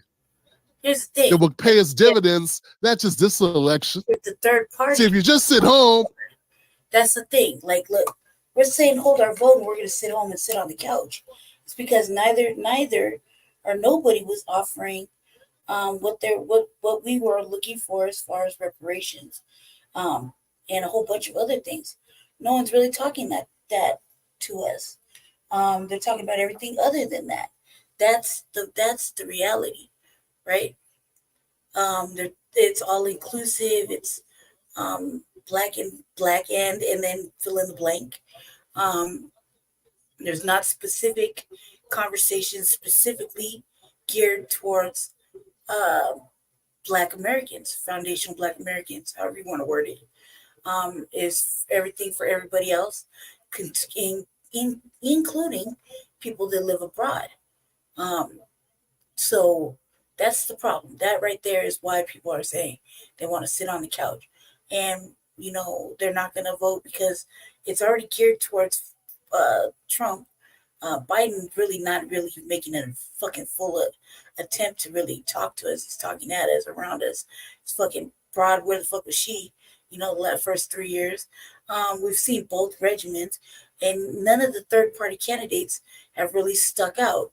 The only ones that are really are what is still in it, what is RFK and Cornel West. I haven't even heard of any other third party candidate that's still in it for the win, except for these two. And this is all new information about him choosing a vice president. That's why. So no, there's nothing tangible really for what we're looking for, including and not limited to the reparations. That's probably the most important thing right now for foundational Black Americans. And no one's talking about it. Talking about everything else. Like I said, I saw a commercial he talked about. First thing came out of his mouth was fucking healthcare. We have healthcare. Now, we have healthcare. We have insurance. We have things like that we can still get. However, there's so many things wrong with it. You know, I feel like whoever's talking to him about this isn't really giving him thorough conversation. You know what I mean? Sounds good, but for who? See what I'm saying? That gives you help this one election. But if you vote for a third party and we get the numbers up to vote third party, that's going to pay dividends in 2024, but also 2028, in 2032. Get where I'm going? We got to think forward. We got to think beyond 2024. We beyond sending messages to the Democrats. It ain't just about them. It's about the Democrats and the Republicans. It's about this whole country. It's got a point. So and until there's talking like as you can see, my opinion has changed. Ask us. I did my research. It's still the same, right? Dr. Mel for us. So we gotta do something different because we gotta do something radically different. Because what's been typically done has screwed us over 45 times. All I'm saying, we got to do something different. How about white folks join with black folks, Latino folks join with us, Asians join with us, Native Americans join with us. You're about to lose me, man. All people join together, and let's go for something totally different than what they're offering us. And I ain't got no diss to Jill Stein. It's different though. I didn't see this one coming either, Jill. Maybe you should get behind Dr. West and stop talking about, you don't have experience. This was an excellent choice. I'm sure John Mubaraka gonna get behind this, right? Because he's got to be inclusive because he's running for office. I mean, that's what I think. I just don't agree with what Tim just said. Because isn't that what is the norm? Isn't that what's been happening regardless? Black people have been with OTBs, and it hasn't necessarily benefited us. What is he talking about now? Like, he's about to lose me. I'm about to be like, whoa, about to be lost. Like, hell nah, no, hell nah, no, no. That's what we've been doing. Like, he just turned it around. Like, we have a choice. Okay, but no, that's the whole point of tangibles is something fucking tangible specifically for fucking foundational Black Americans. That the whole thing, isn't that what we're here for? What is he talking about? Like, let's finish. This makes sense, right? Because we don't have time for division. Oh, there's time for division. This makes sense. There's time for division. The time is now. Man, I'm excited about it. I'm excited about the prospects. I'm excited by what this represents. It not just represents, but what it actually is. It's an amazing ticket. So like I said, tomorrow. Would be an amazing ticket. Dr. West. Specifically talking about the Black agenda. Tomorrow, Dr. West will be on the show. I think Dr. Abdullah will be here as well. Let's move on. It'd be something decent if they were talking about the Black agenda. Like, fellas, summer's coming. So here's the deal. Fabletics, all Fabletics, 70% off. Whoa. Okay, I moved along. All right, folks, my name is Tim Black. Thank you so much for joining us. We're here live on the Tim Black Show today. I have a great opportunity to have two great guests. One of them you're awfully familiar with on this channel. The other you may be familiar with, but it's the first time on the channel. Of course, I have Dr. West, an author, professor of philosophy, public intellectual, and a presidential candidate for the Truth and Justice Party, my brother Dr. West, and also another doctor, Dr. Melina Abdullah. She's a professor of Pan-African Studies of California, community organizer, founding member of Black Lives Matter, director of Black Lives Matter Grassroots, and they're both my guests.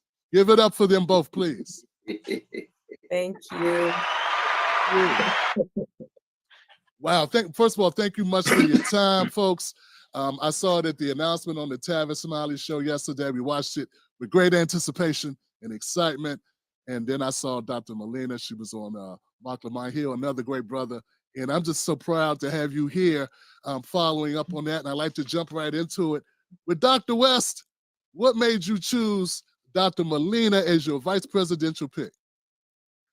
Brother, you know that all three of us come from a great tradition of a great people that have the highest levels of excellence defined in terms of deep vision and courage. And I said to myself, who would actually meet? Hold on a second, Belly. I messed up. Hold on one second.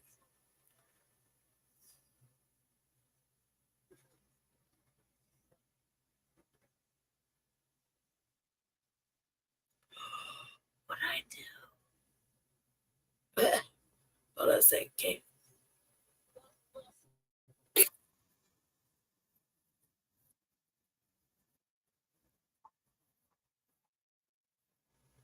My fault, Belly. Hold on a second.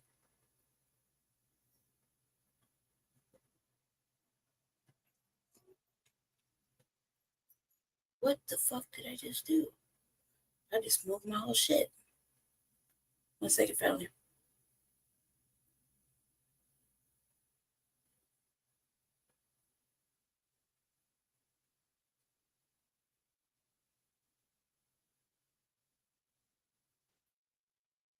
Meet standards of high vision and courage over time, decade after decade. See, a lot of politicians choose a little strategy and tactic, some Machiavellian calculation about what the ticket looks like. No.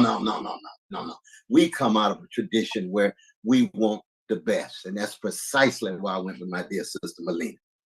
I said, who did Count Basie choose when he's piano? He chose Billie Holiday. Who did Berry Gordy chose when it was Marvin Gaye and Tammy Terrell? We ain't got the Peaches and Herb yet. We got a rich tradition of the highest levels of standard in each context. Now, I'm just talking about the musicians, but I'm talking in each context. And anybody who understands the history of our dear sister, and she's a doctor, she's a freedom fighter, she's a love warrior, she's a wounded healer, and she's an intellectual, but organically linked with the people. And the common denominator is she got a love of the people connected to that excellence. And that's why I'm full of joy.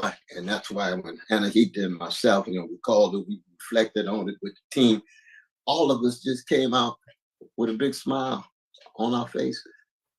And I still got one. Me too. Me too. That leads me perfectly to the next question. Dr. Abdullah, what made you accept? I mean, politics is a dirty, dirty game, and I'm sure you're aware of that. What made you say, okay, this is for me? The long and short of it, it was God. It was God made me say yes. I had been inspired by Dr. West. Dr. West knows this, that my first time meeting him, I was an undergrad student at Howard University, and Julius Bailey brought him to campus, and I got to have conversation with him. I was inspired by Race Matters. I was inspired by Democracy Matters. am inspired still by the Radical King and all of his work. And then I got to march with him in Ferguson. He came and spoke up for Pan-African studies when they were trying to defund ethnic studies.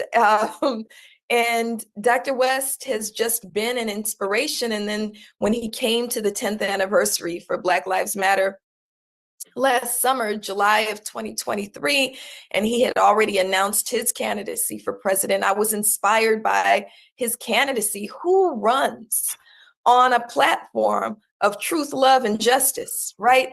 That's a platform I can get behind. And so, I'm grateful that when he would come to LA, I'd been connected and was able to come and introduce him a couple of times, was an enthusiastic supporter of his campaign, had him on a radio show with me, and just felt very honored by sharing space with him. And I thought he and Anahita were calling to talk about the radio program. And then they paused, and there's very few pauses in conversation with Dr. West.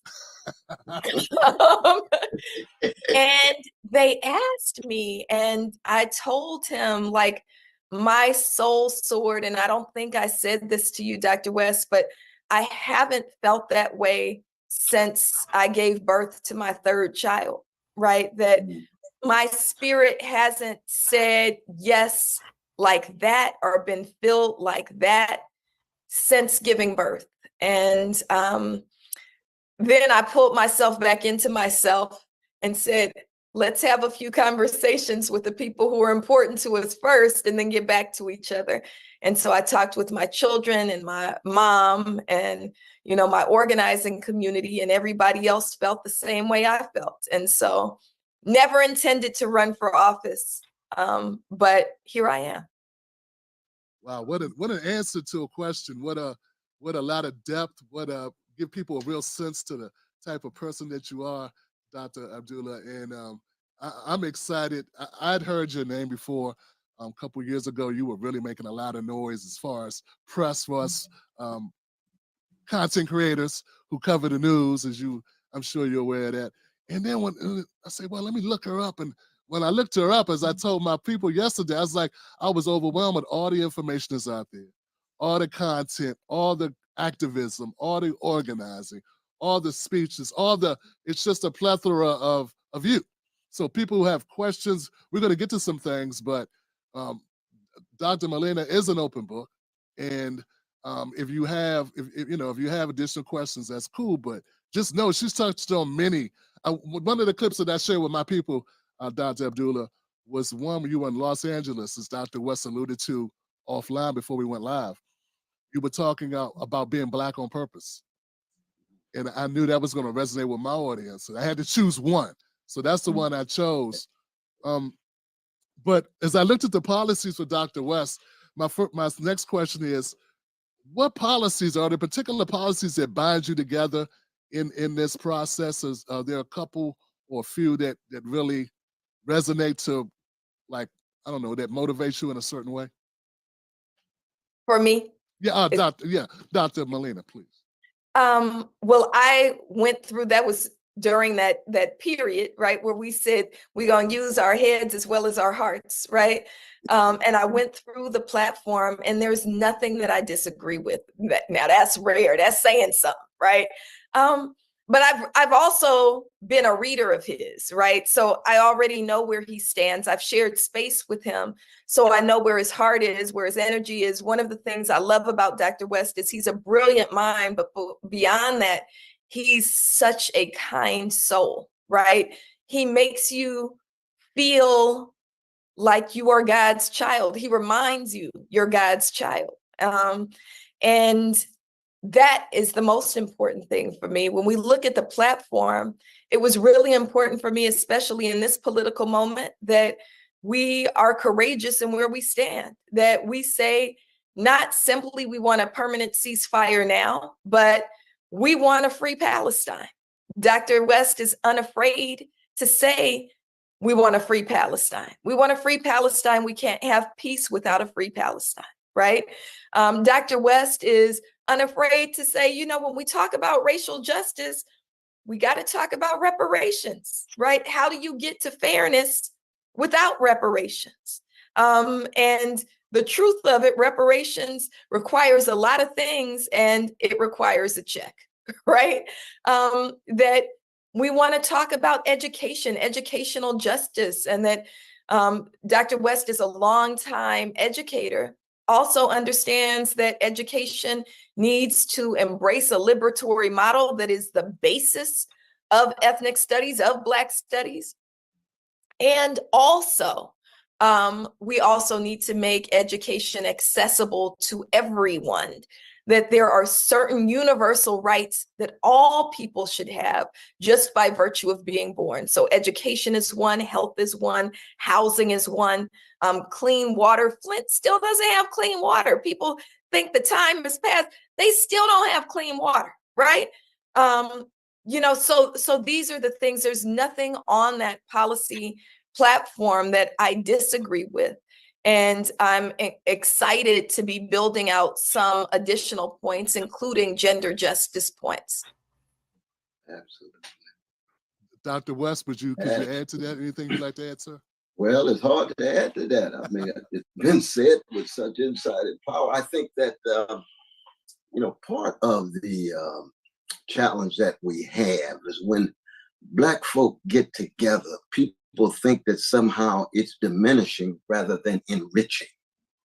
You see that the Black freedom movement has always been the leaven in the democratic loaf, just like the anti-colonial struggles of Africa have been leaven in the freedom loaf of the world.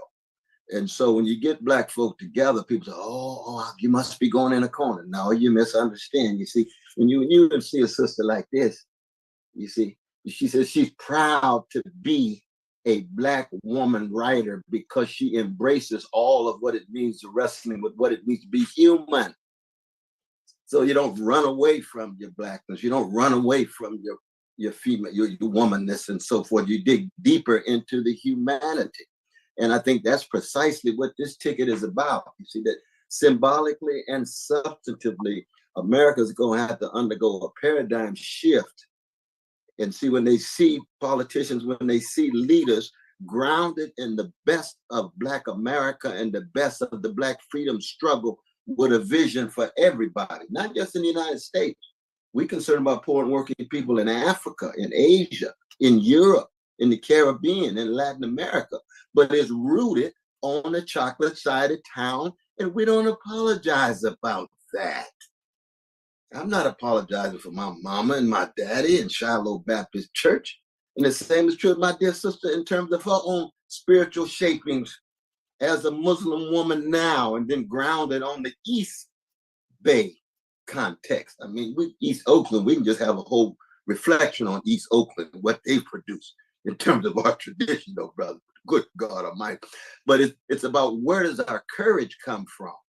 And we live in a moment in which most of our politicians are cowardly. They calculating and cowardly. Whereas we want to be courageous and we root it in whatever it is. It could be Islam, it could be Christianity, it could be Judaism, it could be secular. But where does your courage come from? Because your courage has to be manifest at this moment of overwhelming catastrophe. That's why it's a blessing to run with my dear sister. Got it. You know, one of the, I like to speak directly to some of the questions people threw out at me. As one of the most outspoken supporters of Dr. West, Dr. Abdullah, I often get all these, you know, incoming, you know, about Right. Dr. West, you know what I mean? And it can be tough standing there. So I would like to point out a couple of things and have you both address them. For Dr. West, you know this one, Dr. West. Oh, the brother, I love Dr. West, but the reason why he's not getting enough traction with Black folks is he's always brotherism. He's brother. You know, he's talking too much about others and other brothers instead of just the brothers. And Dr. West, could you respond to that critique? Well, no, I mean, people have a right to be wrong, though, brother. I love them even when they're wrong. My brotherism does not in any way cut off my access to the shaping of myself as a free Black man. No, not at all. If I call a vanilla brother a brother, that doesn't mean that Jamal and Roosevelt somehow are less because they Black. No, not at all. I come out of Shiloh Baptist Church, man, and that's chocolate all the way down. And that views everybody made in the image and likeness of God, so that the brotherism does not in any way diminish or tarnish my commitment to Black people or my commitment to the Black cause. Now, it's true that a lot of times people might see me on TV talking about Gaza a lot because the people who invite me raise questions about the war. The war has been raging. We know it's criminal. We know that America has been lying on it. We know that the war crimes that are being enabled by Biden and Harris and the others need to be called out. So let's say, look like every time you're on television, you're talking about the war. I want to hear about the mass incarceration regime. I want to hear about inadequate housing. I want to hear about healthcare not available. I said, oh, I'm talking about that when I'm speaking, but I only get those few minutes on television. And so I can make the connection between the criminality of treating our Palestinian brothers the way they're being treated, brothers and sisters and siblings, the way they're being treated in Gaza, and the criminality of the American prison system, and the criminality of the grotesque wealth inequality, and the criminality of domestic violence, and so forth and so on. So I can understand what they're saying, but I think they're wrong, though. That's why I do think they're wrong. They think they're trying to confine me in a way that I will not allow them to confine me. I appreciate you speaking to that, and addressing it up front. And the Gaza issue, I tell folks, and, I tell them, first of all, I don't speak for the campaign. I just speak for Tim Black. And, when Dr. West goes on these channels for these particular purposes, that's what the topic is. I said, but Dr. West has spoken about these issues, about issues affecting our community so often as well. I mean, you could find, he's spoken about it on my channel, other places. It's right. I've been working on not getting upset when they do it, because I know where you're coming from, I learned, like, okay, these are new people, Tim. It's not the same person. It's a new person who hasn't heard the explanation yet. Dr. Abdullah, yesterday, when I heard the announcement of you, and I looked up and I saw you were co-founder of Black Lives Matter, I was happy and I was scared. Well, not scared. I was worried, frankly, because I'm like, oh man, okay. Being that outspoken, right, for Dr. West, here we go again. They're gonna be like, oh, Tim, that organization. Oh God, here you go, Tim Black. The money and this and that and the stigma. What are you doing? What's Dr. West doing? Was she a part of this? Was she a part of that? So I didn't have to speak to her yesterday, but I'm sure those questions are coming.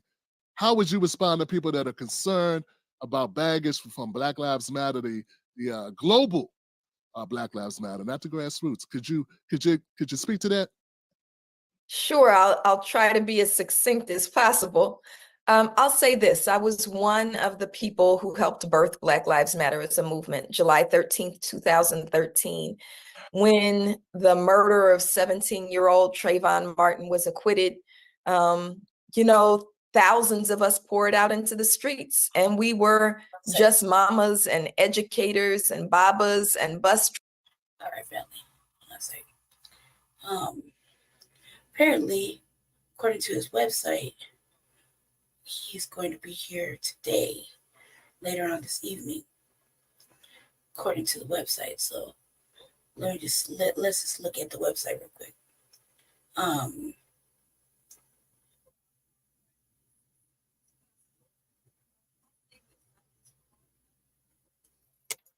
I hurt my shoulder. Okay.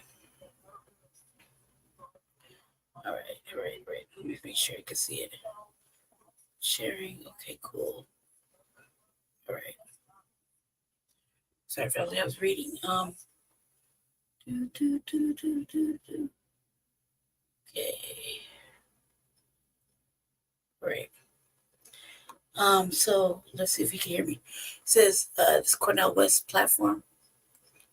Let's go with her. The platform. Okay. It says policy pillars. Okay, now this is where we kind of have issue, you know. I'm just gonna read it real quick. Economic justice, abolish poverty, homelessness, establish federal public banking institutions to fund public infrastructure and green reconstruction, establish a federal universal basic income commission, wealth tax on all billionaire holdings transactions, and all tax loopholes for the oligarchy. I can't say that word. National 27 minimum wage with special considerations for specific geographies, where $27 an hour would not be a family sustaining wage. We had talked about that when Jesse was running for mayor. I believe everything need to go up.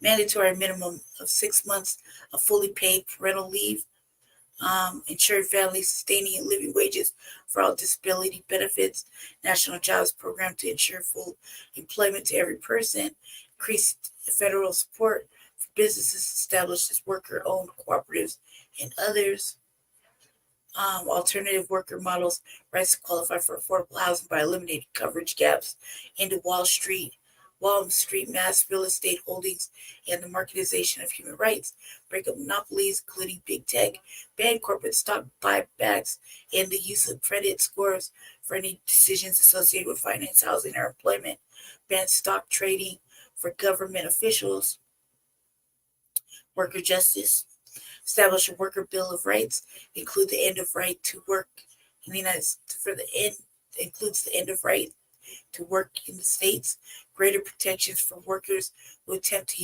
unionize, requirements for all non-profit organizations to allow the unionizations of workers and collective bargaining, 1 year limit on contract negotiations. The contract is not complete in 1 year. The demand of the workers will be immediately codified. 33% minimum worker representation for all board of directors, transform paid family leave to mandatory, a minimum of 6 months fully paid time off, end of all paid discrepancies based on race, gender, identity, disability, status, etc. He's going to have to amend that.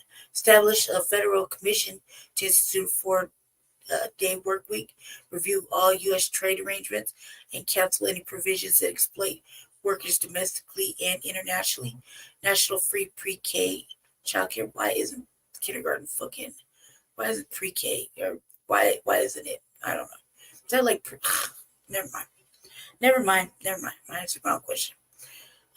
Moving beyond the Green New Deal, it's environmental justice, to a global green reconstructive initiative, constitutional right to clean air, clean water, and healthy environment, nationalize the fossil fuel industry, acknowledge and declare a climate emergency, immediate cessation of all oil and gas leasing projects on federal lands and water, federal moratorium on fracking, carbon capture, direct air capture technologies, geoengineering, other false climate solutions, climate reparations, and contribute fair share to the global loss and damage fund. That's important. Justice for Cancer Alley and other energy economic sacrifice zones. Cancel the Willow Project, the Mountain Valley Pipeline, and all other harmful, unnecessary projects harming people and the planet.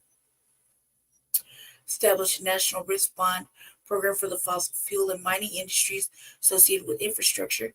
Codified free, prior, and informed consent for indigenous people and water privatization, and establish a commission to address and solve the drinking water crisis across the nation.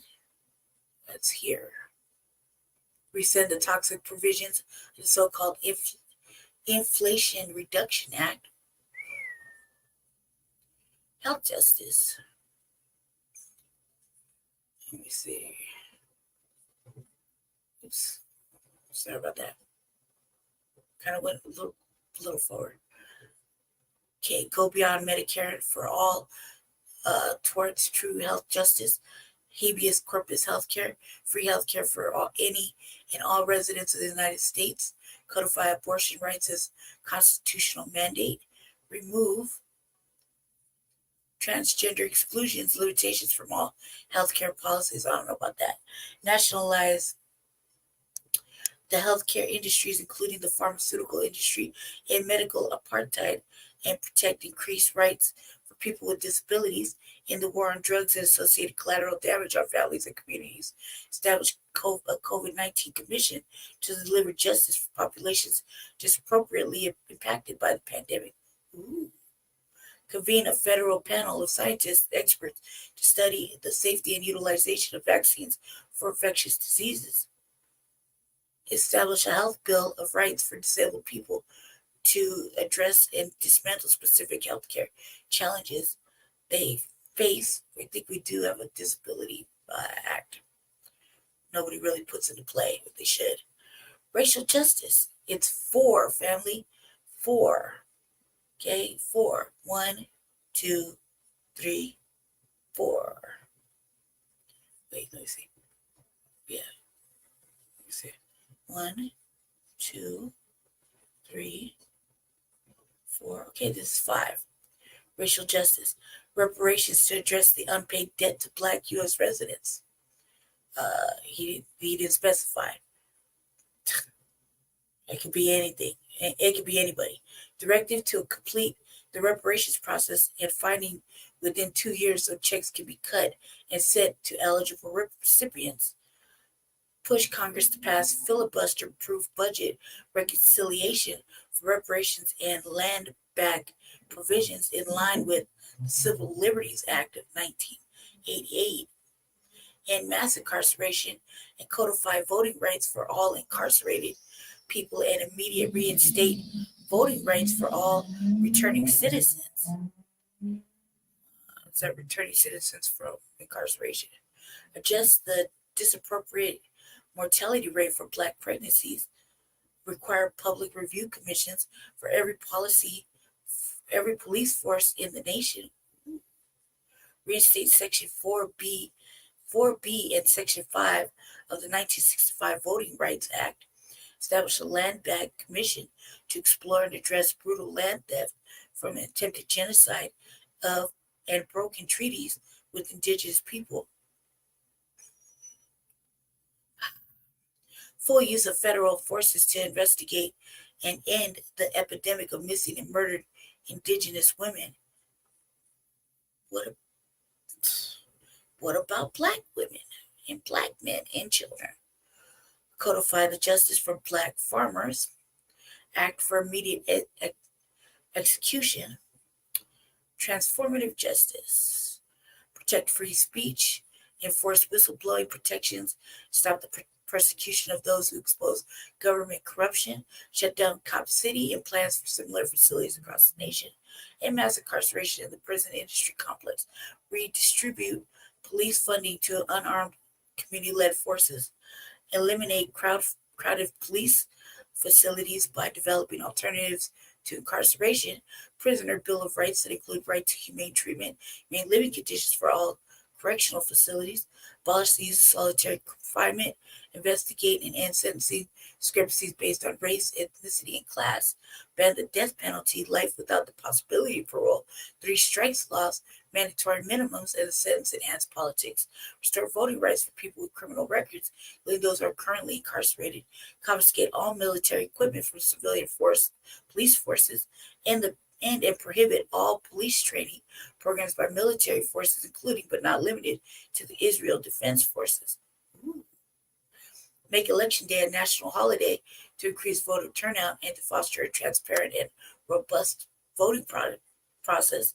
Establish automatic voter registration, same-day registration, and the option to use vote by mail for all eligible voters.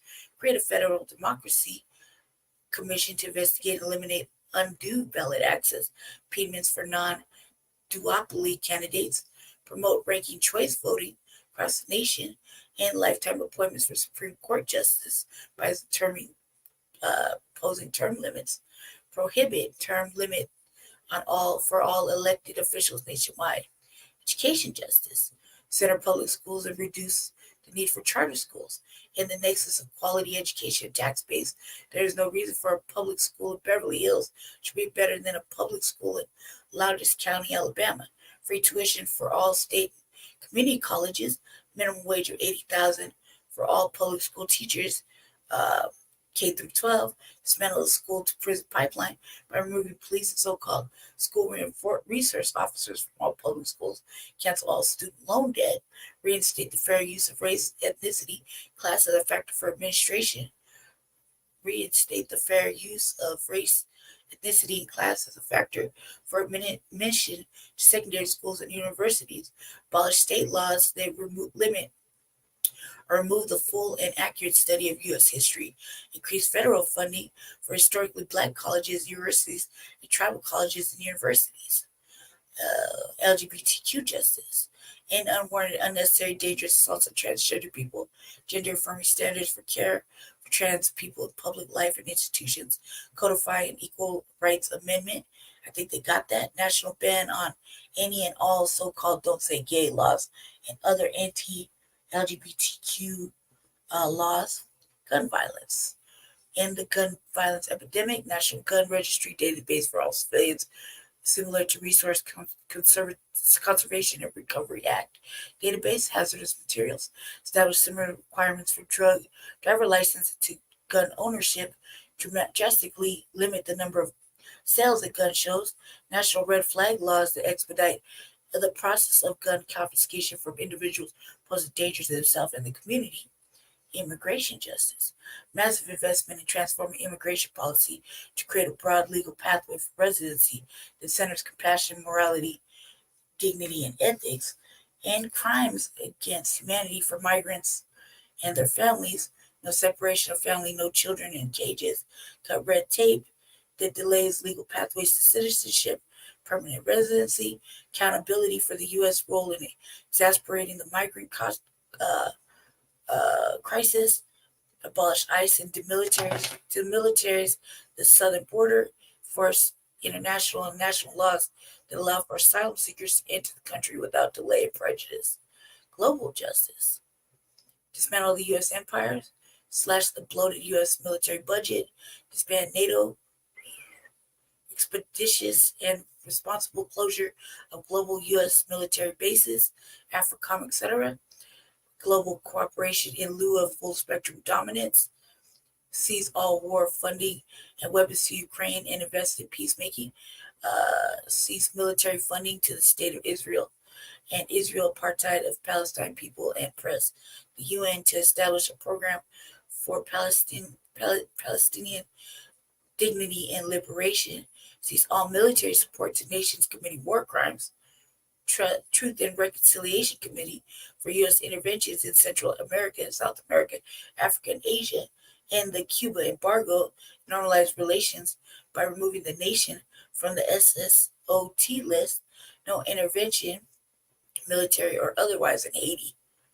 Cancel all IMF World Bank debts for so-called developing nations, especially nations on the African continent. That's a rip. That'd be tight. And the global patriarchy and associated violence that oppresses women around the world, and stand in solidarity with global women-led movements such as those in Afghanistan and Iran.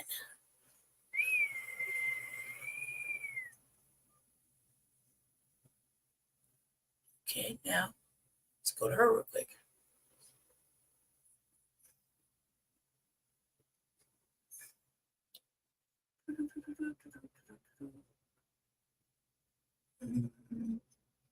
Pretty much heard what he said about her key pillars. Transformative justice. Let's see, let's roll up here.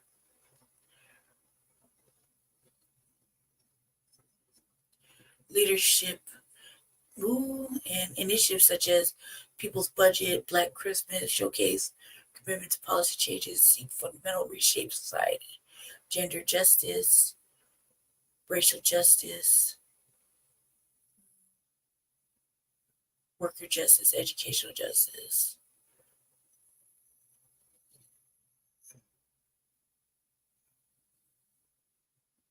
Says invites all to join the growing groundswell of radical people power change, galvanizing a nation growing weary of equally destructive false choices, this announcement campaign is currently pursuing an aggressive 50-state strategy to gain independent ballot access for every voter in the upcoming presidential election, encouraging every citizen to value their vote.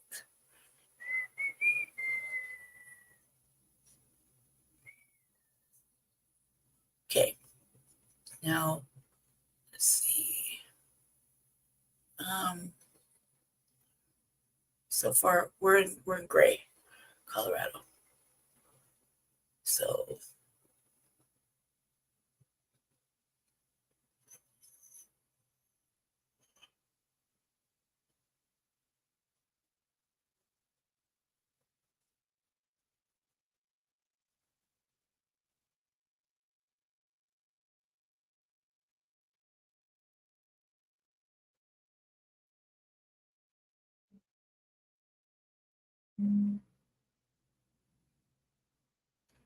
Aurora's on the ballot. Wait.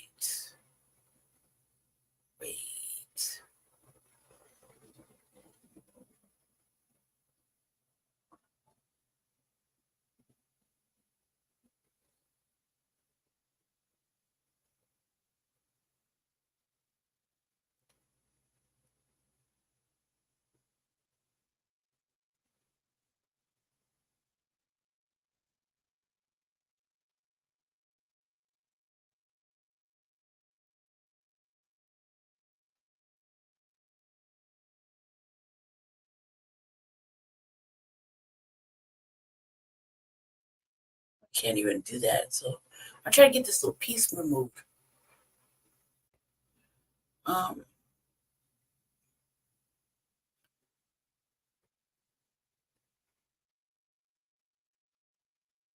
just want to see.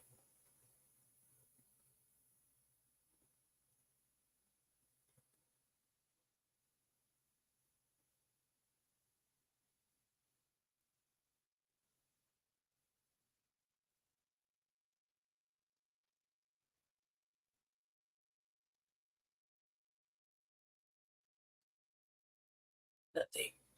Okay, well anyway, regardless. This is where we're at.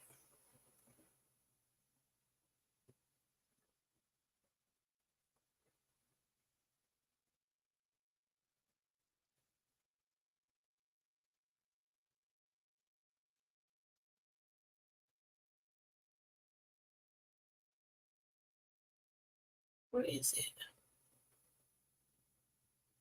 What is this one? Or it's events. It's events. It's events. Okay, yeah. This is where they're gonna be at, I guess tomorrow. It's in Boulder. Not really sure about that. I thought it was Saturday. Apparently it's not. It's gonna be in Boulder. I'm gonna have to check on that. But yeah, what them tickets look like. We don't have to. We're a fucking unity party. Good to know. Good to know. Might be free. Who knows? Nobody's really saying anything. I'll have to look into it. But we know that he's coming, so I've been like kind of curious about it.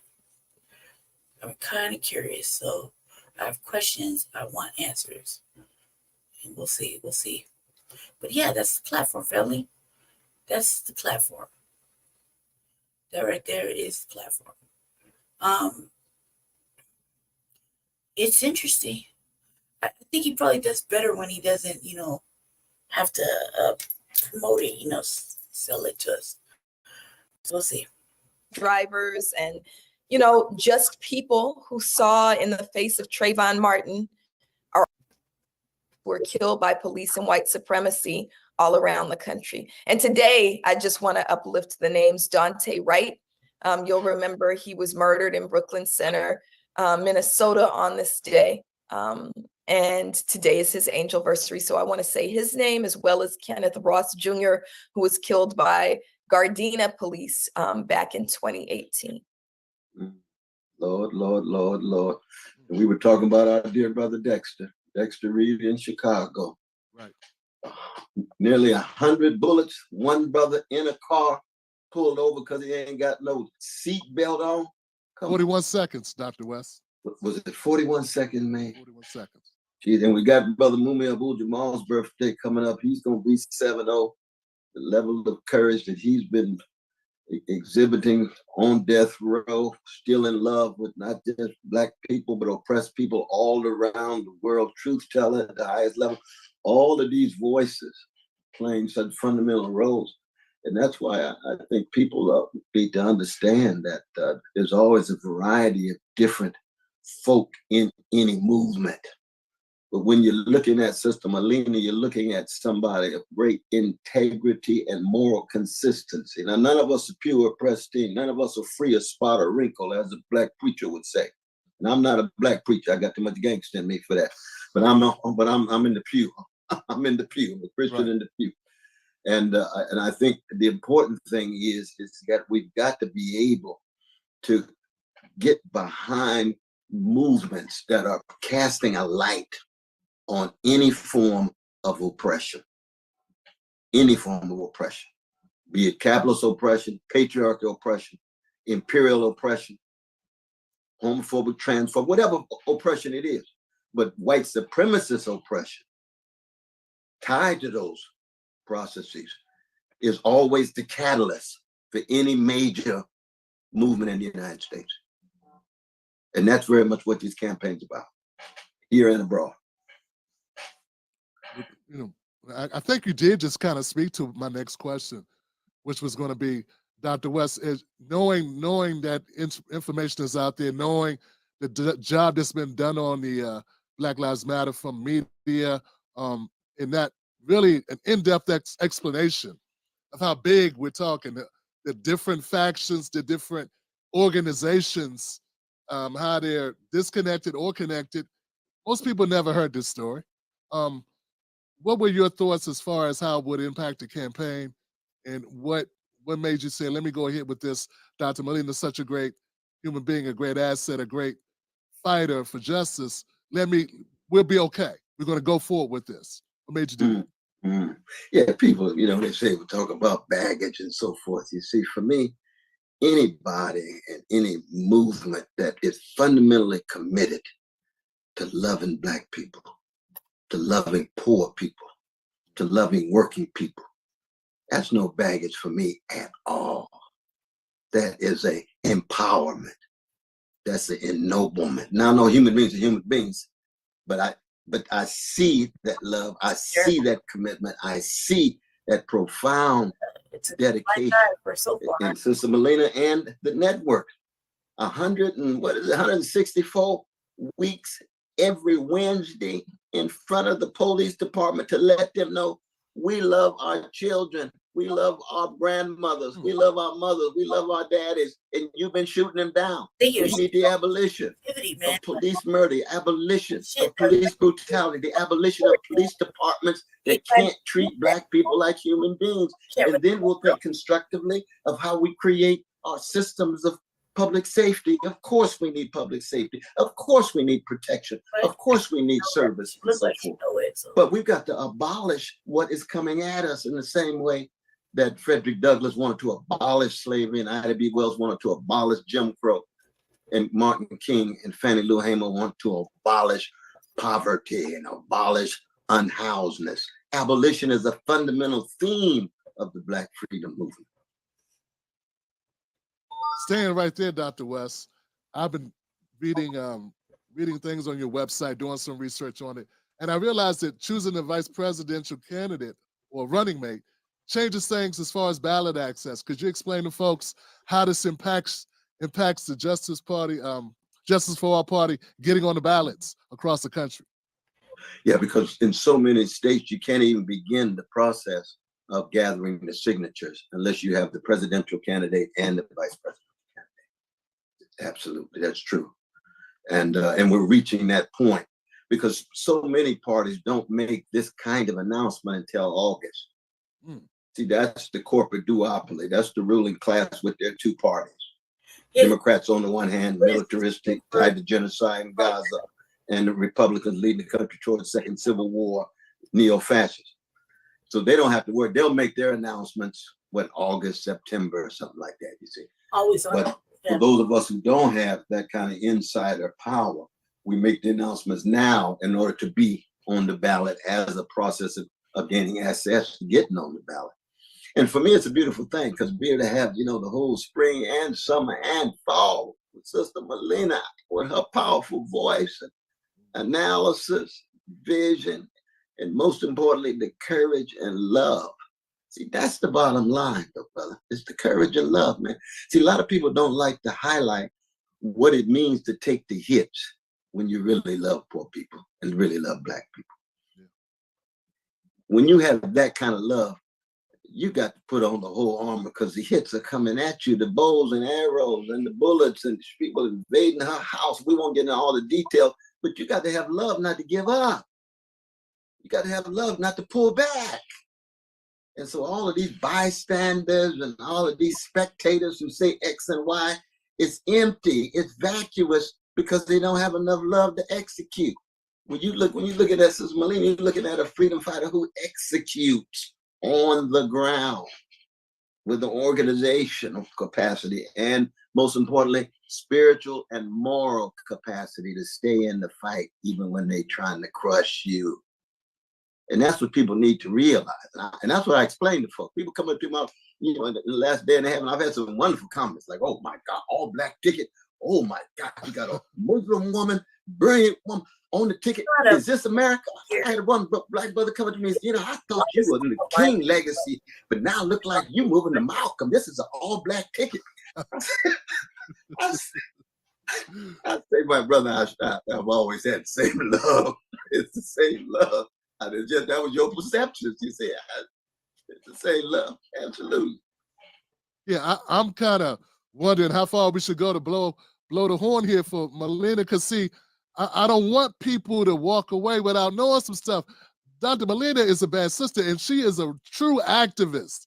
Dr. Melina, I know you've been arrested a number of times. You've been on the front lines for a number of issues. Could you blow your horn just a little bit? Because I don't want people watching to not get a true sense in them, get swept up into what I know is out there. And I believe there's some bad faith actors out there, and they have been out there, or just chomping at the bit, saying a bunch of negative crap. So could you give them a little bit about what your story's been? Sure. Well, I think that what's been raised is that you can't go at white supremacist, patriarchal, heteronormative capitalism full force and not expect to suffer their wrath, right? And so, you know, if you don't have no battle scars, you ain't been in a battle, right? So over the course of time, I've been arrested 8 times, right?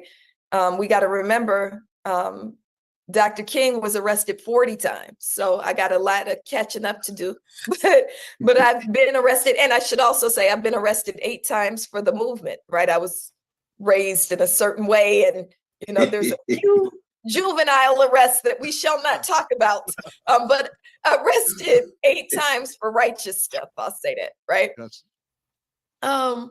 And, you know, had guns pointed at me. There was a time when we were protesting the district attorney when her husband opened the door, pointed a gun at my chest, just inches from my chest, and said, "I'll shoot you," with a loaded gun pointed at my chest. My home has been swatted 3 times now by LAPD with my children in it. And that was one time I was positive that they were gonna kill me, right? We'd seen Corinne Gaines be murdered with her child on her lap. Yes, we did. But my children were in the house. So if I didn't come out, I was afraid. Maybe I always say I'm not afraid of anything, but that's one. That's a lot. You know, that they might come in and my children were there. Right. And then once we pushed back on them, they swatted us 2 more times. I've had white supremacists pull up in front of my house in motorhomes twice now. I've been assaulted. I've had lots of things happen.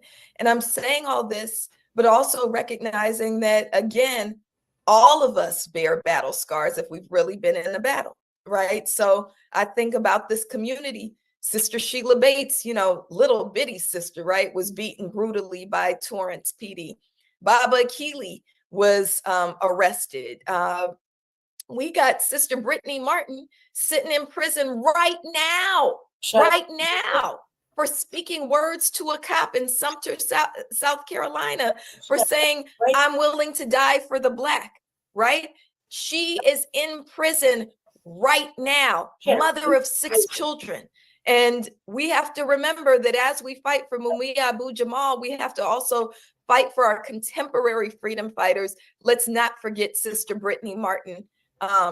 And so I'm just saying all that to say that lots of us have battle scars. I have my share.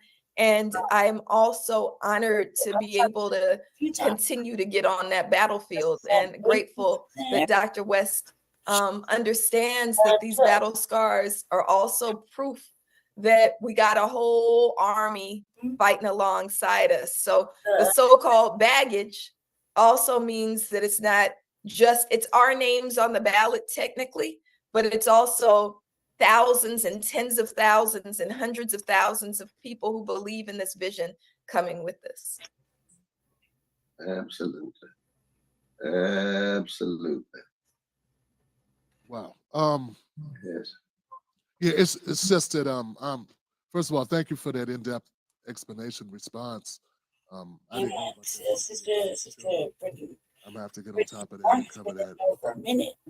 You know, right now I hear a lot of comparisons, Dr. West, between your campaign and the RFK Jr. campaign. And years, maybe 2. With your presence here, it'd be great if we could draw some distinctions. We know there's Gaza war. That's a huge distinction. Just want to switch gears a little bit. Those folks that say, well, Tim Black, someone actually said this to me today.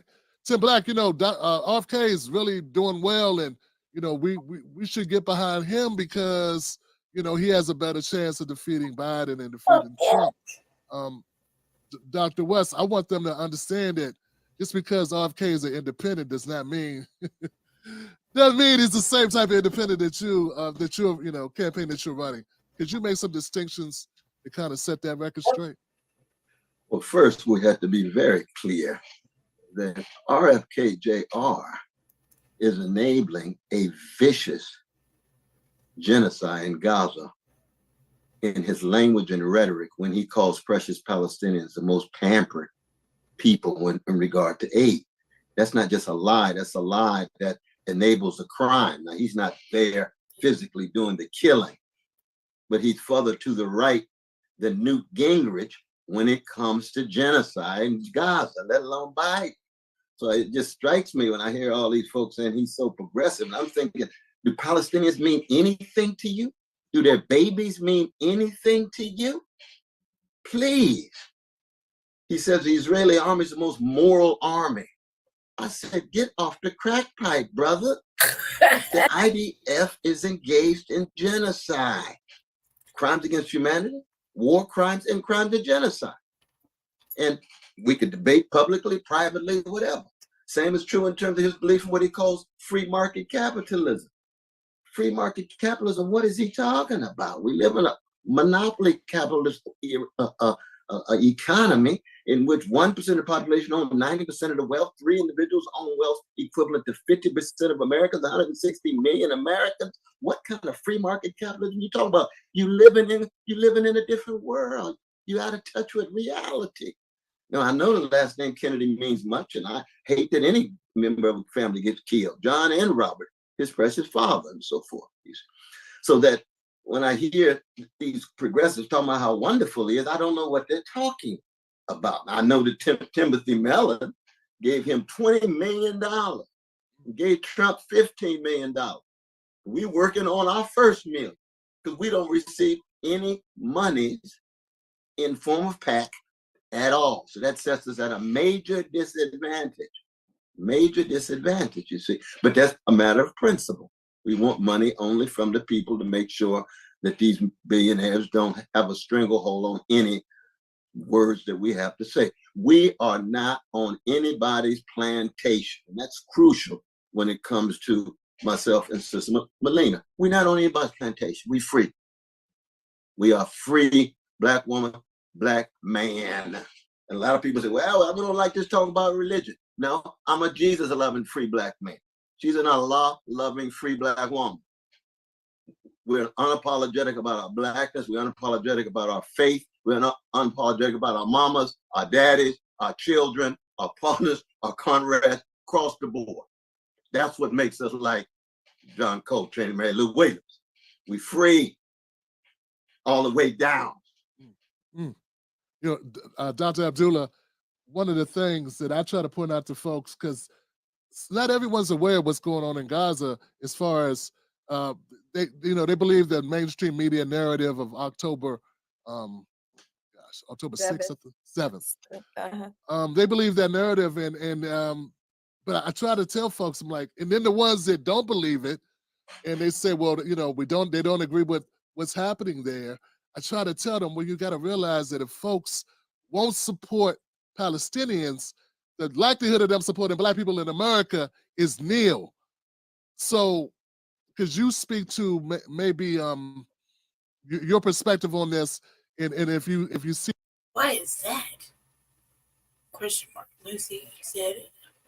We're not unapologetic about our mamas, our daddies, our children, our partners, our comrades, across the board. He said that's what makes us like what the fuck John Coltrane and Mary Lou Williams. We free I said all the way down.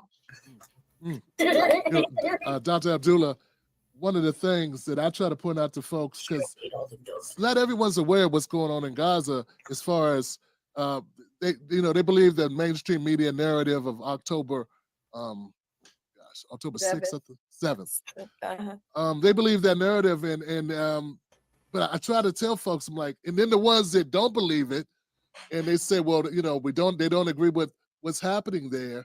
I try to tell them, well, you got to realize that if folks won't support Palestinians, the likelihood of them supporting Black people in America is nil.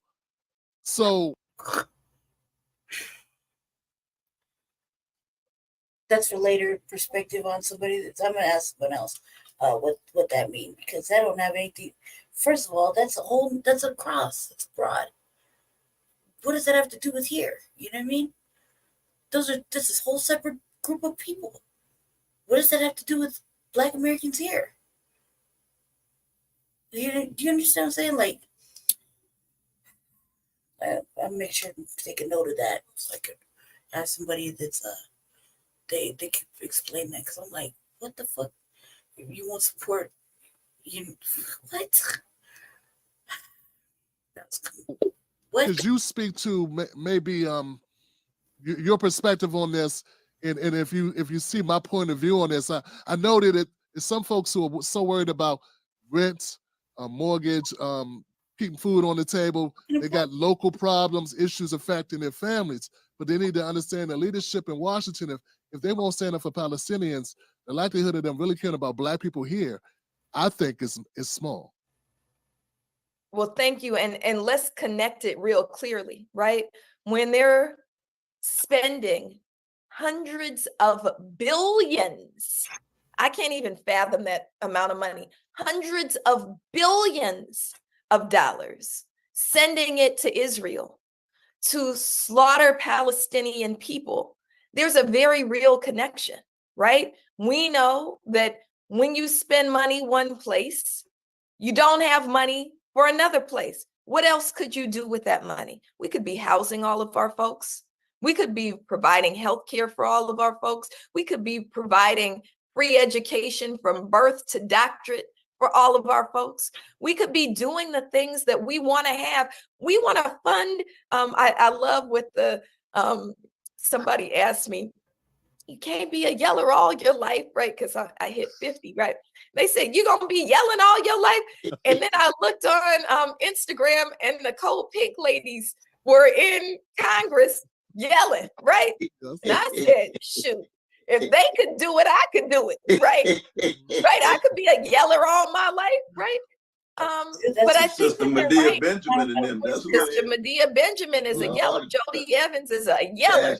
That's right.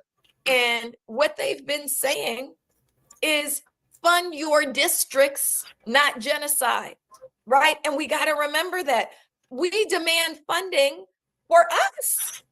You're funding genocide. We demand funding for us. But I think also for Black people, you know, there is a historic alignment with the people of Palestine because we know it's almost transgenerational memory that kicks in, right? When we look at what's happening, the dehumanization of Palestinian people, the separation of families in Palestine, the theft of land, right? All of this triggers our transgenerational memory. And so it's one of the reasons why on October 9th, Black Lives Matter Grassroots was the first Black organization to release a statement in solidarity with the Palestinian people, because we saw in them ourselves. And so we have to say, we have to be courageous. Dr. West always talks about courage. We have to be courageous enough to say, yes, we want a permanent ceasefire now, and we want a free Palestine, because that's how you get to peace. You got to have a free Palestine. And so I think that's where this ticket is different, that we're saying, you know, an immediate permanent ceasefire is absolutely necessary, and we have to go further. Absolutely. Dr. West, I saw and that means, you see, that means an end to the occupation, which is a precondition of any talk about freedom for Palestinians or anybody else. It means that Palestinian dignity and Palestinian equality, Palestinian security, Palestinian safety has to go hand in hand with Jewish dignity, Jewish equality, Jewish security, Jewish safety. And a lot of people think, well, you say free Palestine, you're calling for the annihilation of Jews. No. Our Jewish brothers and sisters just as precious as Palestinian brothers and sisters. We want dignity and equality. We don't want a two-state solution where Palestinians are still so subordinate to Israeli supremacy that their destiny is still thwarted. No, we want equality and dignity. We don't want a Holocaust. We don't want a show up. We don't want a Nakba. We don't want a catastrophe for any peoples, let alone those two. But we're committed. By doing that, what does that get us? Like, where does this? Where's the benefit for us? You know what I mean? Like, I get why he's doing that. I understand what everybody's protesting about. But I'm like, where's the benefit for us? Like, what's in it for us? I mean, all that money is gone. You know what I mean? What's in it for us? To the Palestinian dignity and the Palestinian equality with the safety and security and dignity and equality of Jews and others in that state, as I understand it. You see, but we have to be honest about the ending of that occupation being a precondition. And is he going to do this all over with everybody? Because there's other countries that are going through all sorts of ugliness. Or is it just where we have our hands in play? Like, do you see what I'm saying? I mean, there's a lot of other countries that are going through genocide, especially in Africa. Is it just wherever we have our hands in? It's a question mark. Yeah, I saw that Biden they're urging now that they do a ceasefire. Are they going far enough, Dr. West? Have you put out an official statement responding that President Biden's stance on this? I see they're moving up slightly, but of course not quick enough. Well, part of the problem, though, brother, when you have 15,000 precious Palestinian babies who've already been murdered, and all you can come up with is an electoral strategy concerned about Muslim votes to inch towards ceasefire as a way of getting them to vote for you rather than protect their precious parents and grandparents and children. You see, there's something that is so spiritually sick about that. The very way in which you look at the world. And we know Biden himself being an Irish brother, if those were Irish babies, you think he'd have the same attitude? No, that's where the white supremacy kicks in. That's where the racism kicks in. See, we believe an Irish baby got the same value as a Palestinian baby. If that were happening to the Irish, we raise our voices too. What's happening? They don't think that way about Black children. Just point that out. Of race, I just covered you know, as you talked about Chicago, the brother who was gunned down by the Chicago Police Department. Oh, Brother Dexter. Yeah, Brother Dexter. Yeah. Dexter. And I just did that story yesterday. And the other thing, and I almost feel bad even bringing this up, but I guess I should, only because we're here, we're talking. I want Dr. Weston and Dr. Molina to respond to it. Of course, you're going to hear this everywhere you go. You're going to be throwing a race to Trump. You're going to be helping Trump. I know you're going to hear that too as well, Dr. Molina. What would be your response to that? Are you going to be on this ticket? You'll be pulling, you know, of course, you know, all Black votes are owned. Biden owns them. That's his property. Here you come trying to help Cornel West steal them. What would be your response to that? I would do something that I rarely do, which is put on my political scientist hat. That's my PhD is in political science. I study voting. And, you know, there's no evidence that says that third-party candidates are pulling most of their votes away from the Democrats or the Republicans. What I believe we're doing, and now this is my mama hat, right? Is as the mother of a 20 and a 17-year-old who'll be voting for the first time in a presidential election in November, I know they would have never voted for the devil incarnate, also known as Donald Trump, or the person they call Genocide Jump, right? They wouldn't have voted for either of them. They would have either stayed home or only voted down ballot, right? What we're doing is saying we give you someone to vote for. We give you someone to vote for. We're rejecting that fear mongering where they say, you know, if you don't vote for Biden, you're going to get Trump. Well, you know, if either of the two major parties want our vote, they should be better candidates. They should do what's right. They should earn our vote. They are not earning our vote. They are not earning our vote. So we are, and Dr. West, I hope this is okay for me to say, we're running a campaign that says, you know, what's the saying? Faith and fear can't occupy the same space, right? So we're saying vote, be faithful in your vote. Be faithful in your vote. Don't vote based on fear. Vote based on your faith, what you believe in, what you know we have a right to, what you know we can have if we all get behind it. And so that's why we're running. And we're not afraid to run based on faith and based on an understanding of what our people want, need, and deserve.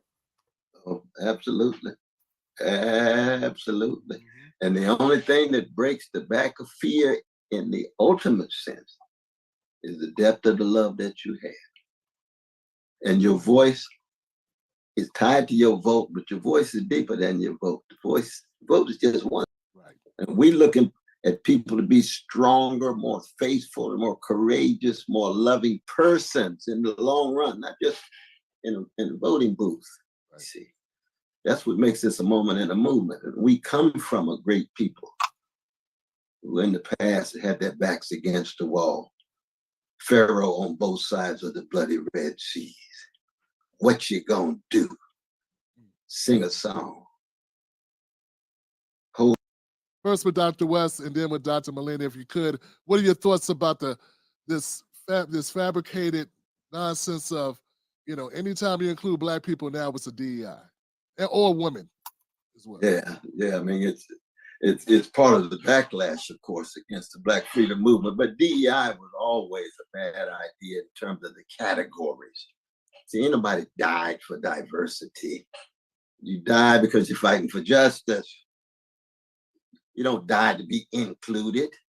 So you die to preserve your dignity to be part of any system that needs change and fundamental transformation. So truth, justice, and love is not the same thing as diversity, equity, and inclusion. DEI is a bureaucratic construct to deodorize the struggle for justice, to make it more palatable, to make it more sanitized. And once it becomes sanitized, you forget about the injustices of the past. So reparations drops out, and it's just about diversity. And that's what happened to the Supreme Court. It started with reparations, affirmative actions, but tied to the injustice of the Black people. And then it shifts to, we just want diversity, especially for the white students. They have a sense of what it's like to come from the hood and not from the vanilla suburbs. And so now we're talking about justice. Justice. And so it's a backlash against our concern about justice. And it's a backlash in terms of our concern about the truth. You want to just ban the books or make sure people don't have access to critical race theory. How come? You're afraid of the truth. You want to still live based on the efficacy of lies. And we have to just be honest about that and tell that truth about the lies, you see. Very much so. But I know that's yeah, about your system. And I think anytime a system gives you something, so we got to remember where DEI comes from, right? DEI was a crumb that was thrown at us out of our demands, right? Out of demands for true racial justice, right? They said, here's DEI. Our school is going to hire a DEI officer, right? So they threw a crumb, but then here's the insincerity of it. As soon as they think that our movement is weakening, they snatch the crumb back. You don't even get to keep the dang crumb, right? That's a deep point. That's a deep point. So Dr. West, as always, is right. Like, we have to remember justice is the bottom line. Justice is the bottom line. And we can't be distracted or, think that we can be, we shouldn't be bought off by or placated by crumbs thrown at us from time to time. You're going to be able to make substantive change when you're talking about hundreds and hundreds of years of. How quick do you think one diversity officer can do anything? And some of them have done some good things, right? But how quick do you think you're going to be able to make substantive change when you're talking about hundreds and hundreds of years of racial oppression? One DEI officer is supposed to undo that over the span of a couple years. My thing, Dr. Abdullah, was he talked about backlash because white people didn't want to hear about racial inclusion or racial diversity. Brother, we get backlash. If you're working in all white office like I had before, or predominantly white, you'll get backlash from the O.J. Simpson trial. You'll get backlash from a black Barbie doll or a black, what was it? The mermaid. You get backlash come from anything black related in society, from the fight over who won the basketball, the NCAA, to who won a boxing tournament, and who knocked out whoever, who Floyd Mayweather knocked out last week. Like, so that's not a basis for why we should support a policy or not. You gotta dig a little bit deeper, I think. Oh, indeed. And we have to keep in mind the class dimension of this thing. As much as we fight against white supremacy and it's going to move forward, the expansion of the black middle class, professional class, of the black bourgeoisie, that too often people view the black middle class progress as the fundamental litmus test of our movement, where the litmus test is what's happened with the black poor, what's happened with brothers and sisters in the hood. It's biblical, the least of these, the prisons. See, that's where you have to keep the focus on. And so you end up with DEI because it becomes one of the ways in which the society celebrates that you got a black middle class walking around like peacocks. And you say, no, we fight against white supremacy. Of course, there's going to be a black middle class, but the fundamental measure is the black, poor, and working class. Right. Because if the black, poor, and working class are being enhanced and empowered, then the black middle class and the others are going to do very well too.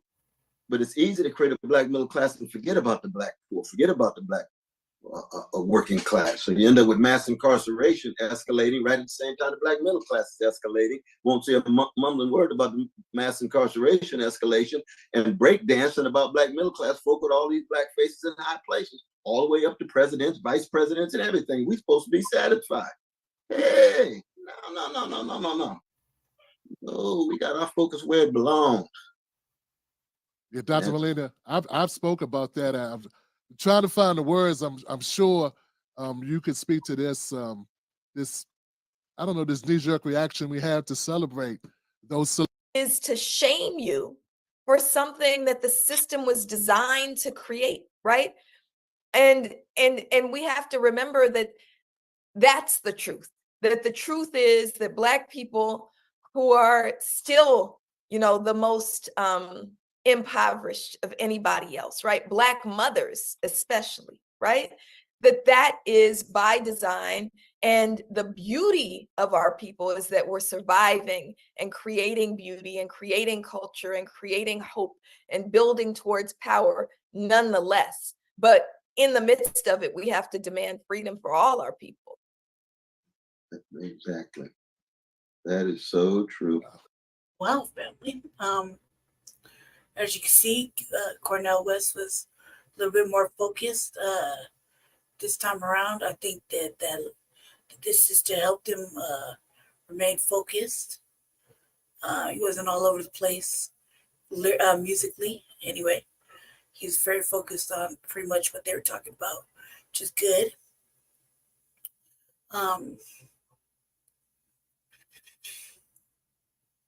So, okay. Yeah, so I think that's positive. 1 second. Oh yeah, that's right. That's right, Belly. I think that's a real positive because he's usually not as focused. So it's positive. That's good that he was kind of on point today. Mm-hmm. Okay. Let's see.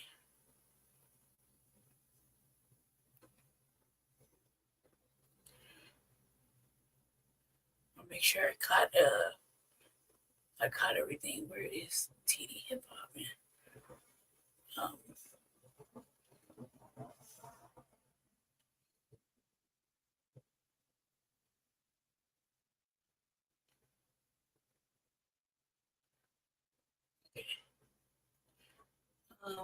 Okay, now I gotta move.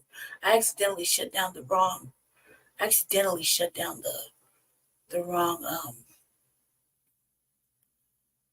thing.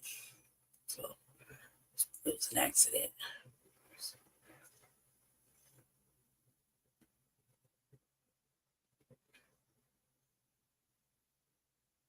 Okay.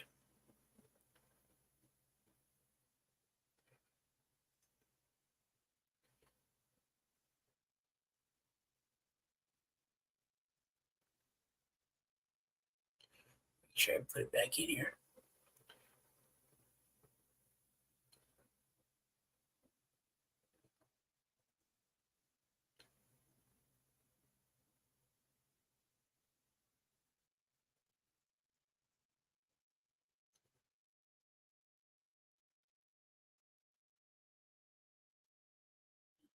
One quick second, really. It's because I accidentally shut it down.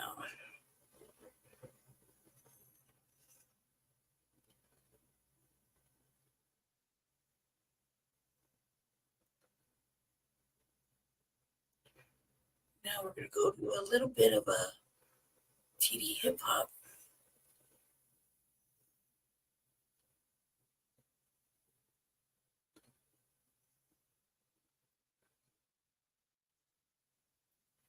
So make sure I had everything, well, within reason.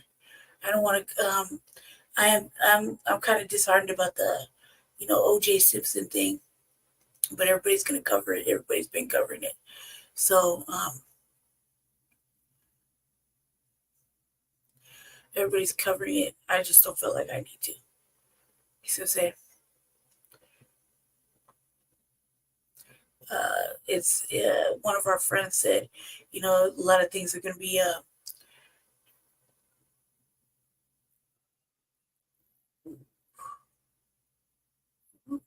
he's going in there too.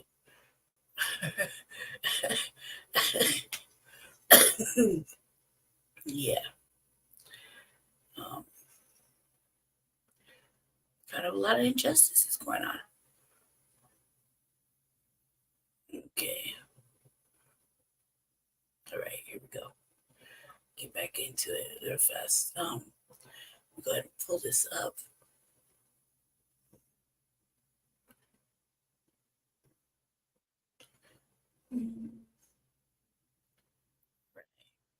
Full city down here. Okay. All right.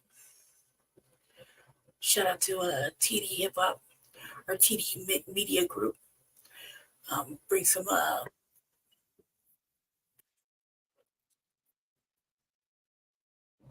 sorry, family. This has literally changed my life. It comes.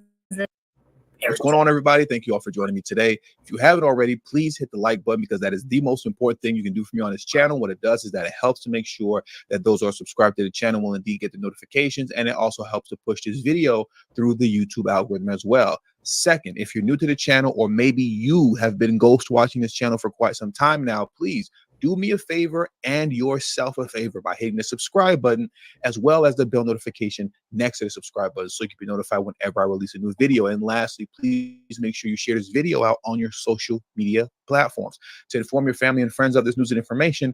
And it does also give me a slight boost in the YouTube algorithm as well. And getting behind a piece of legislation, unexpected move. Eric, as far as I'm concerned, very unexpected move. Eric Adams is actually doing the right thing for once. He's doing the right thing for once, and he is getting behind a piece of legislation that would actually protect homeowners from squatters attempting to take over their homes. So I'm glad to see that he's doing this. We saw Ron DeSantis, though I didn't cover it here on this channel. I believe it was sometime last week. Ron DeSantis actually got ahead of the curve in Florida. He did the same thing as well by putting into law squatters, anti-squatters bill, essentially, that would protect homeowners and make it significantly easier for homeowners to remove squatters. In a nutshell, how it works is that normally when a squatter comes into your home, after a certain period of time, they become legal tenants, and you have to actually go through the process of eviction, which is a long, lengthy, and costly process. In Florida, Ron DeSantis essentially made it as simple as just simply calling the police, and we're going to get these guys out of here, and the police will hang around for your protection as you change the locks in your home to make sure nothing else happens. And that's how it's supposed to be. And it appears that this is a similar bill that is now being introduced in New York City, and Eric Adams is 100% behind it. So that's enough of me talking. Let's get into this news clip that'll explain this more in a little bit more detail. We're going to hear what Eric Adams has to say, as well as some of the city councilmen that support this bill. So let's jump into it right now. New York City Mayor Eric Adams. He is speaking about the growing problem of squatters taking over homes, showing support for proposed legislation to help fix the problem. Investigative reporter Dan Krauth here now with more. Dan? Sandra, we first heard from other homeowners after our reports, then not just one, but 3 lawmakers who are now taking action. And now the mayor is voicing his support, saying something has to be done to help protect homeowners in the city. So Adele, you're getting arrested right now? I'm being arrested. For what? For being in my own home. After showing you a homeowner in Flushing who got arrested for changing the locks on her own home, to a Douglas and Queens family unable to move into the home they bought because the former caretaker refuses to leave, to a home in Brooklyn the FDNY says was set on fire by squatters. Mayor Eric Adams says he supports legislation that would help protect homeowners. Hey, before I play that, there's also another situation that took place in New York as well. where, if I remember correctly, because Ron DeSantis made reference to it in his press conference concerning his anti-squatter bill, he made reference to a story in which I believe it was a woman who attempted to get into her own home and remove squatters out of her home. Those squatters shot her.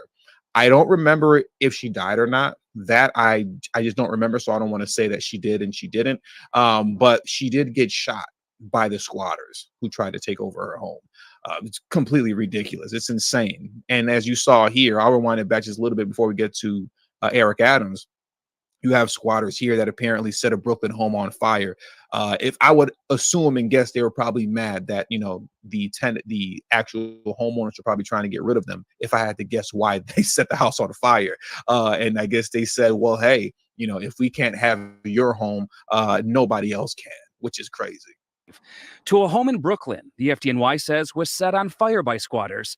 Mayor Eric Adams says he supports legislation that would help protect homeowners. A woman's home is her castle. And I think it's imperative that we continue to protect that. After our series of investigations, a group of city council members plan to file a proposed bill this month that would make it easier for police to remove squatters and to track how often it's happening. We have to get rid of the 30-day rule. The 30-day rule is insane. And she sounded so New York. I listened to her accent before I get into the real reason why I paused this. She sounded so New York. How often it's happening. We have to get rid of the 30-day rule. The 30-day rule is insane. And so let's pause right there. When she said that with her strong New York accent, I had no idea what the 30-day rule was. I had zero idea what that was. So I just did a very quick Google search to look up, well, what in the world is actually the 30-day rule? And you won't believe what it is and how ridiculous it is. And I'm going to pull that up for you right now. As you can see on your screen, the 30-day rule, and let me blow it up for you so you can read it along with me, and I'll center it. Let's look at this together. The 30-day rule, it takes 30 days of occupancy for a squatter to be considered a legal tenant. That is insane. Only 30 days. That's all it takes for a squatter to become a legal tenant. And after they become a legal tenant, it's now up to you to go through the extremely lengthy, extremely costly process of trying to remove these illegal squatters out of your home, because now they're legal tenants and it only took 30 days. That's crazy. And hopefully they can get this bill to pass. But let's get back to now the news clip that we were just watching. Tracking 2 statewide bills that have been filed that would allow police to intervene in cases instead of having to take squatters to housing court. There was a reason that squatter laws were put in place. And, you know, I think people are starting to exploit what some of those reasons are. And I always get concerned, you know, your largest investment is your home. That's your largest investment. The mayor says he supports tenant rights while also supporting homeowners, a group he says often goes ignored. We're going to continue tracking these 3 pieces of legislation, and Sandra and Joe will let you know what happens.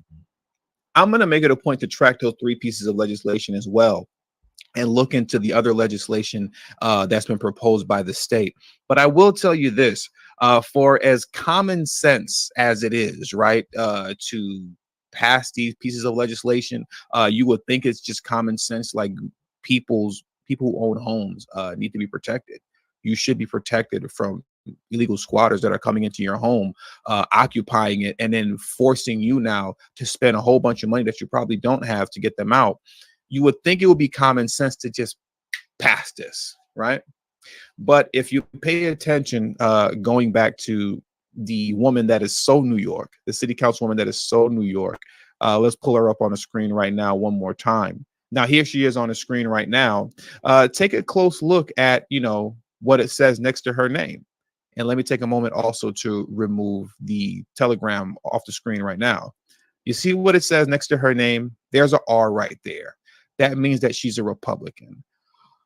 Off the strength that she's a Republican alone, I can tell you right now that they're going to have a hard time passing what seemingly is a common sense bill. They're going to have a very hard time passing what is a common sense bill just because it's being led by Republicans in city council. You have to understand this city council here in New York is pretty much just completely compromised. They are 100% pro illegal immigrant everything. You know, the city essentially belongs to them, and the city council has no issue with that. This is the same city council that passed a bill that would allow non-citizen voting, where as long as you reside in the city 30 days, if you're a non-citizen who is residing in New York City and you resided in a city for at least 30 days, you now have the right to vote in local elections. The same city council is the city council that passed that nonsensical non-citizen voting bill. Fortunately, it was struck down by this New York State Supreme Court. But I bring that up just to say, unfortunately, they're going to have a very hard time passing this bill, and they shouldn't. But I hope that it does. And I'm definitely going to be on top of this moving forward. And hopefully, you know, Mayor Eric Adams continues to do the right thing and aggressively pushes for this bill to get passed as well. Continue to be extremely vocal about it. And with all that being said, that does it for today's news. So thank you all for joining.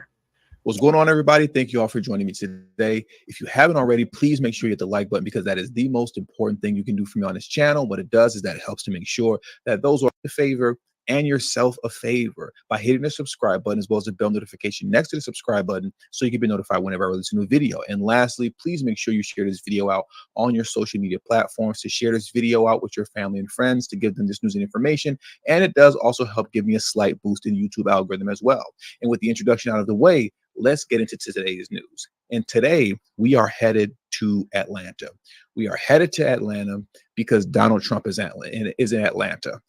And trust me when I tell you, all this time that I've been saying, I got to see it to believe it, as it pertains to the growth of Black support for Donald Trump, right? We all know of the pollings that have come out saying that 20% of Black voters say that they're going to support Trump. I've said it countless times over and over again. I have to see it to believe it.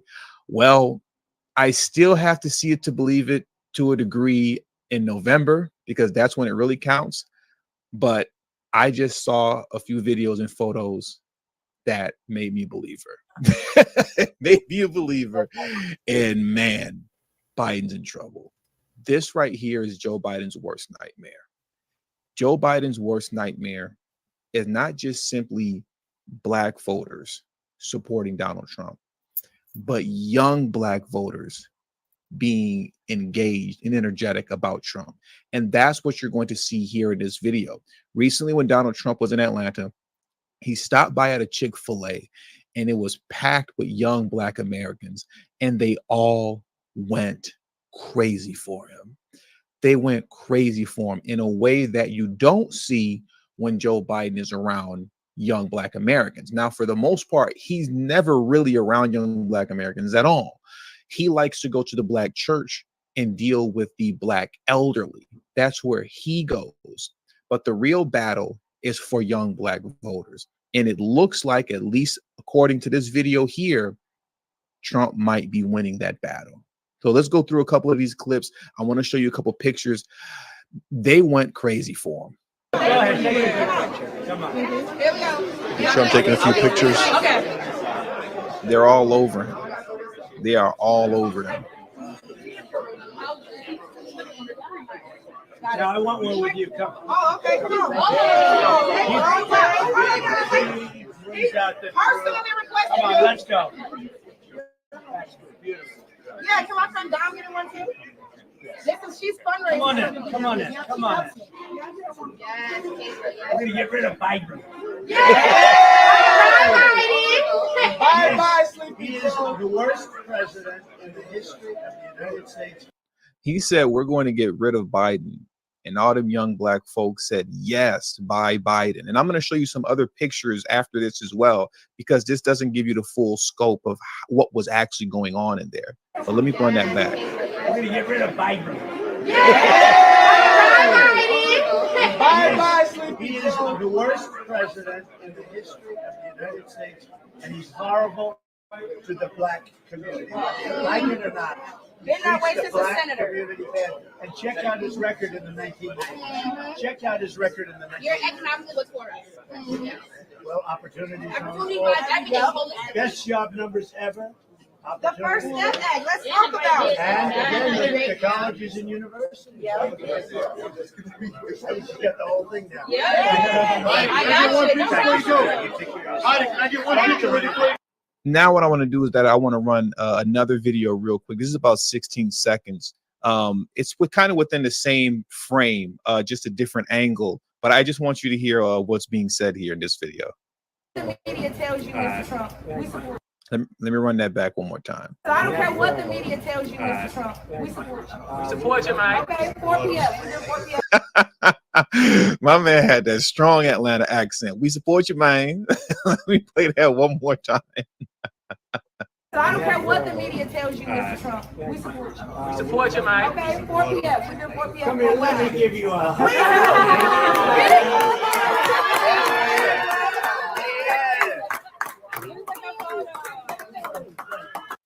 Now I'm going to play one more quick 16-second clip here when he first walked in, and he was just, talking to all of the co-workers that work there.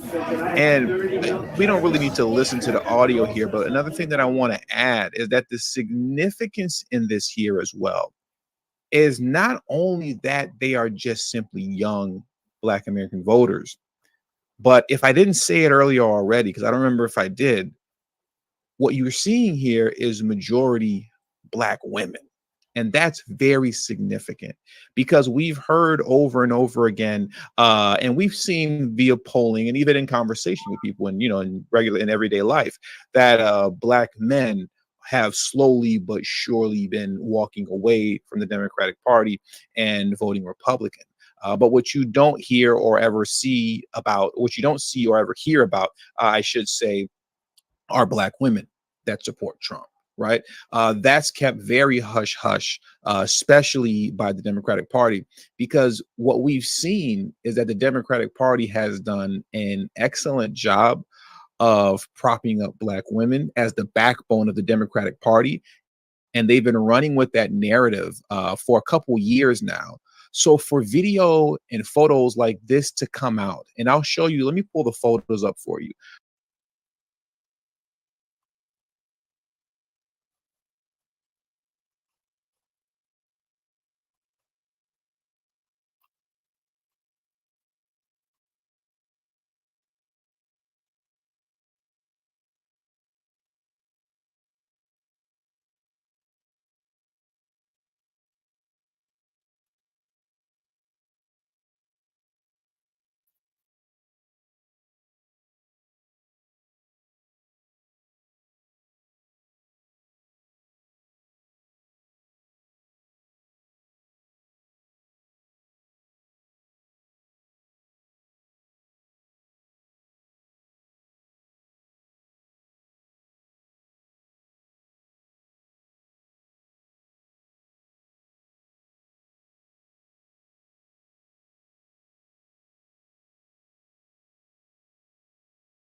Craziness and the madness that was happening here.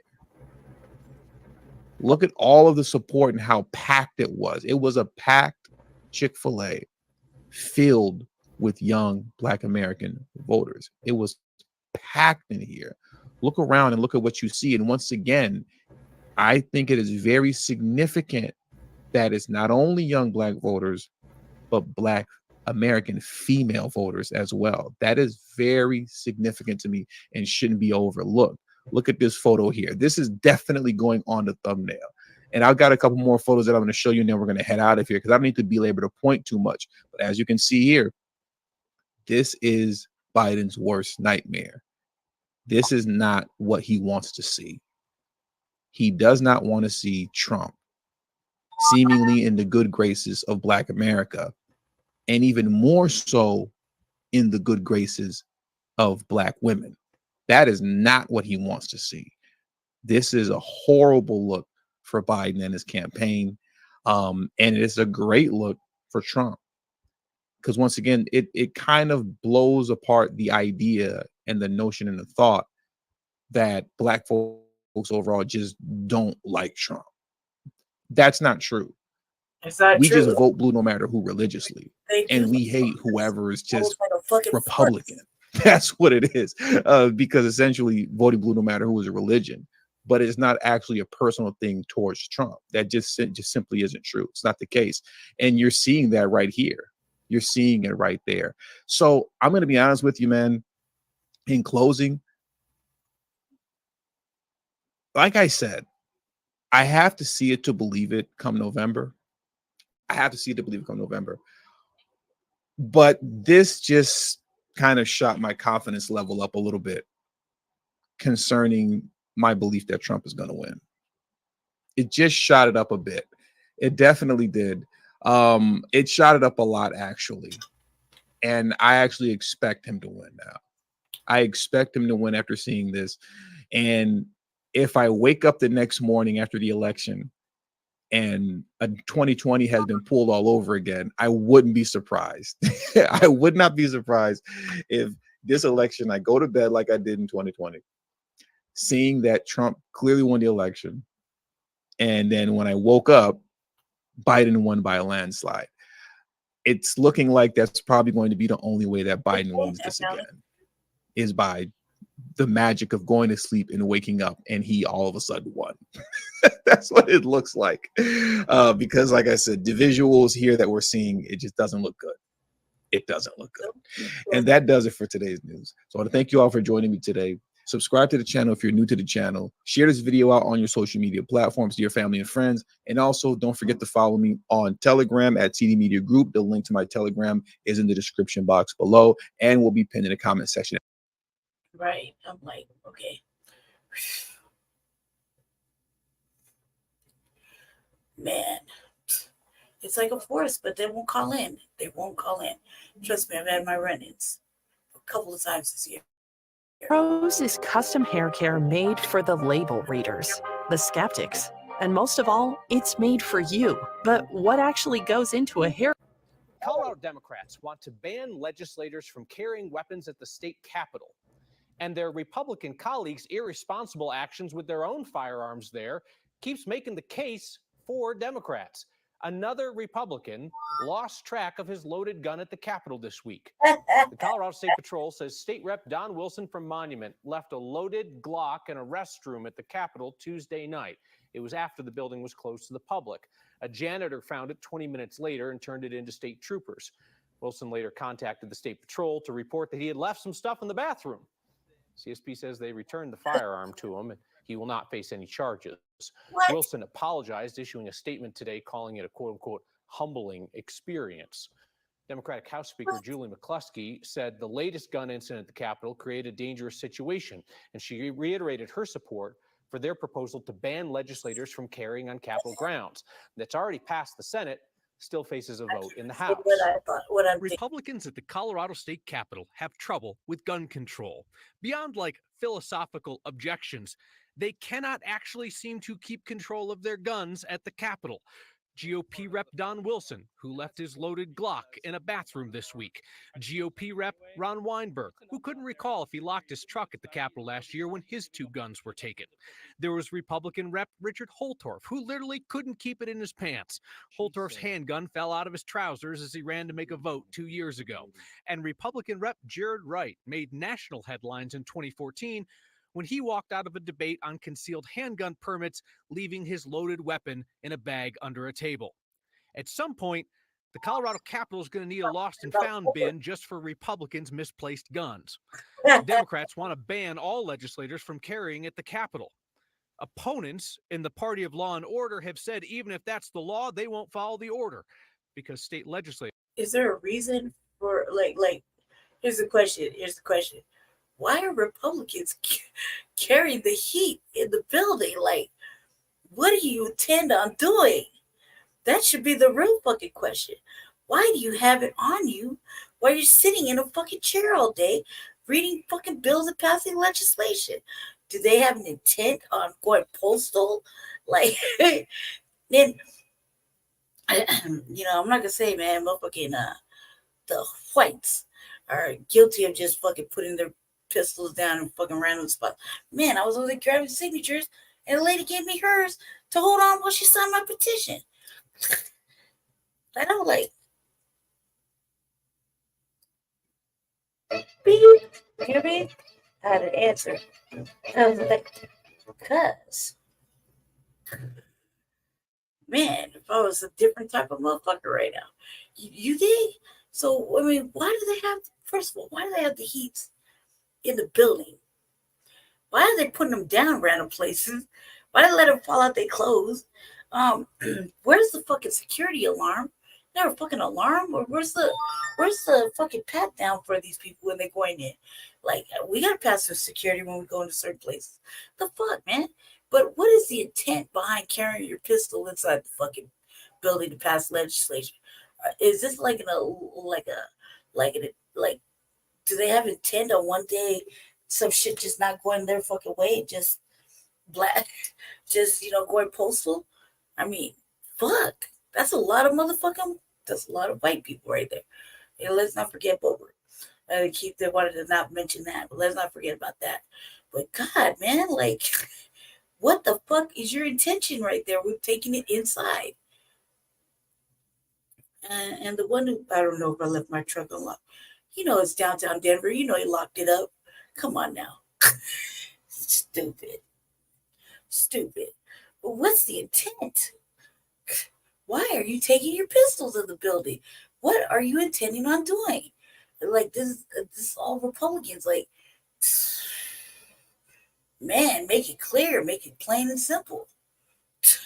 Legislators cannot be arrested for misdemeanors during the legislative session. What?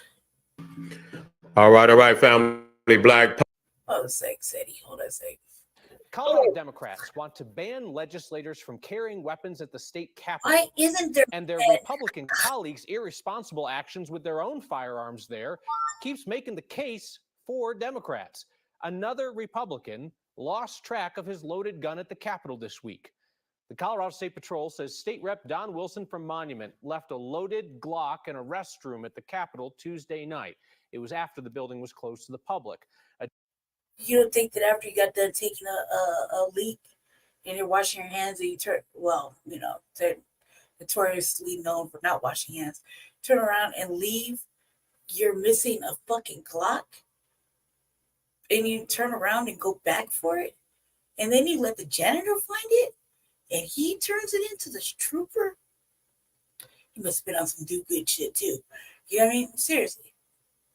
A janitor found it 20 minutes later and turned it into state troopers. Wilson later contacted the state patrol to report that he had left some stuff in the bathroom. CSP says they returned the firearm to him and he will not face any charges. Stuff? What other stuff did he leave in the bathroom other than a fucking Glock? Wilson apologized, issuing a statement today calling it a quote-unquote humbling experience. What? Democratic House Speaker Julie McCluskey said the latest gun incident. What was humbling about it? That you left it? You took it in the building. You left it after not white. Probably didn't wash his hands. Where the fuck did he leave it at? Was he taking a number 2? He left it in a stall. What other shit did he leave in there? What was humbling about getting it back? And what was humbling? Like, what was the humbling experience? Should be punished for that type of shit. The Capitol created a dangerous situation, and she reiterated her support for their proposal to ban legislators from carrying on Capitol grounds. That's already. Are they carrying on Capitol grounds? Like, for what reason, though? I mean, you know, none of them live in a bad neighborhood. Come on now. What the fuck? Passed the Senate, still faces a vote in the House. Republicans at the Colorado State Capitol have trouble with gun control. Beyond philosophical objections, they cannot actually seem to keep control of their guns at the Capitol. GOP Rep Don Wilson, who left his loaded Glock in a bathroom this week. GOP Rep Ron Weinberg, who couldn't recall if he locked his truck at the Capitol last year when his 2 guns were taken. There was Republican Rep. Richard Holtorf, who literally couldn't keep it in his pants. Holtorf's handgun fell out of his trousers as he ran to make a vote 2 years ago. And Republican Rep. Jared Wright made national headlines in 2014 when he walked out of a debate on concealed handgun permits, leaving his loaded weapon in a bag under a table. At some point, the Colorado Capitol is going to need a lost and found bin just for Republicans' misplaced guns. Democrats want to ban all legislators from carrying at the Capitol. Opponents in the party of law and order have said even if that's the law, they won't follow the order because state legislators cannot be arrested for misdemeanors during the legislative session. What? All right, family. Black power is the truth. Yeah. What? That's a black shit right there. Hold on a second.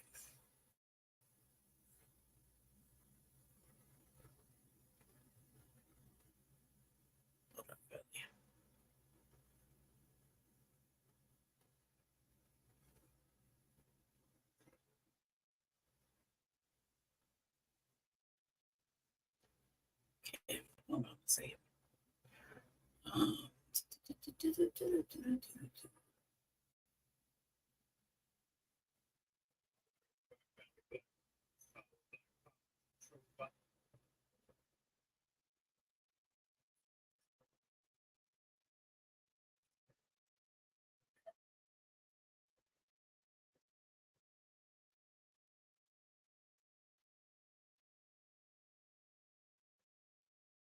All right. Let's see real quick. Almost done, family. 2 more, and I think I'm done. 2 more, and I think I'm done. I want to talk about this real quick. Well, I find the other shit. Seems like every time I'm looking for Denver news, it just keeps moving around. Okay.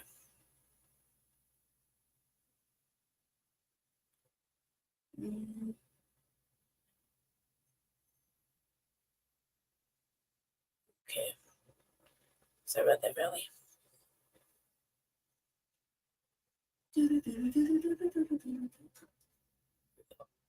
The fact is, we're out of room. Look at Seattle. The city's fresh out of cash and can't afford to house this. We need more illegals to keep the economy running. The fact is, we're out of room. Look at Seattle. The city's fresh out of cash and can't afford to house the illegals. Now, when you have that many, the rent is just too damn high. So the city told them they had to go. No more free hotels, amigo. But they didn't like that. So they're staging a sit-in. Where? The schools. Dozens of them set up camp at the Garfield Park tennis courts. Oh, yeah. Democrat activists joined them in a show of force. No hotel rooms, no tennis. Investigative journalist Jonathan Cho went there to check it out, and the tennis squatter said, no bueno. There's someone here who regularly comes to these events that spreads misinformation. And if that person is going to be here recording and spreading misinformation, I'm not sure that we can continue with this press conference at this time. Well, let's not be out of here. They're asking you to stop. Public park, last check. You can go in there. You can call the police if you want. Mira. Ven acá, ven acá. Can you get a job? Don't touch. Can you get a job? Don't touch me. Come in here and show people. Don't touch me, homie. What the hell are you? How are you? You call me an immigrant? Are you not an immigrant? No, bro. Why would you say that? Because you're Asian. But a migrant sugar daddy swooped in. A private group volunteered to pay for the illegals' hotel rooms if the taxpayers won't. Only problem is now there are no open hotel rooms for Americans. So since money doesn't grow on trees, the free hotel stay ends in 10 days.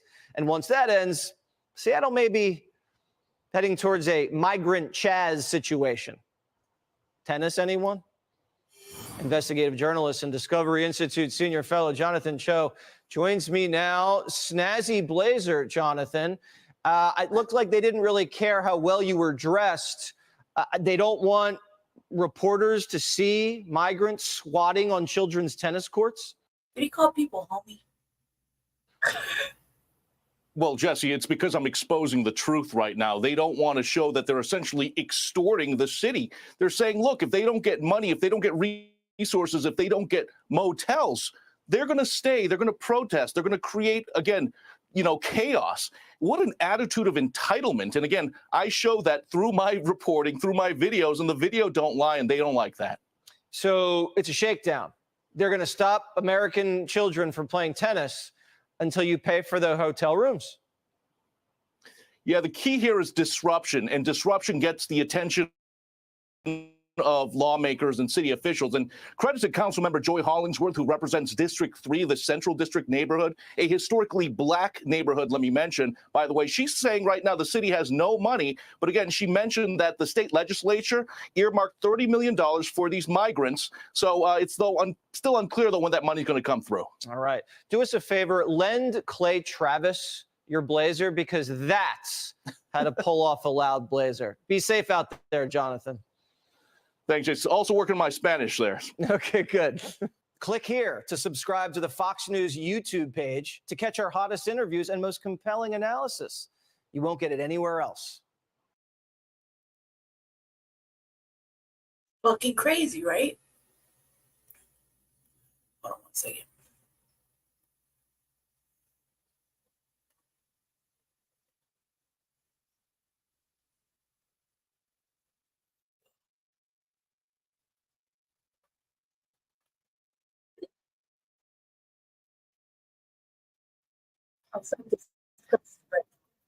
With us. So,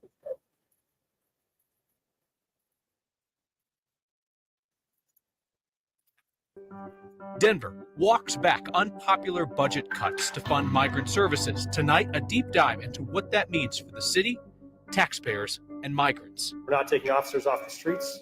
We're not keeping rec centers on reduced hours. Excel, under investigation.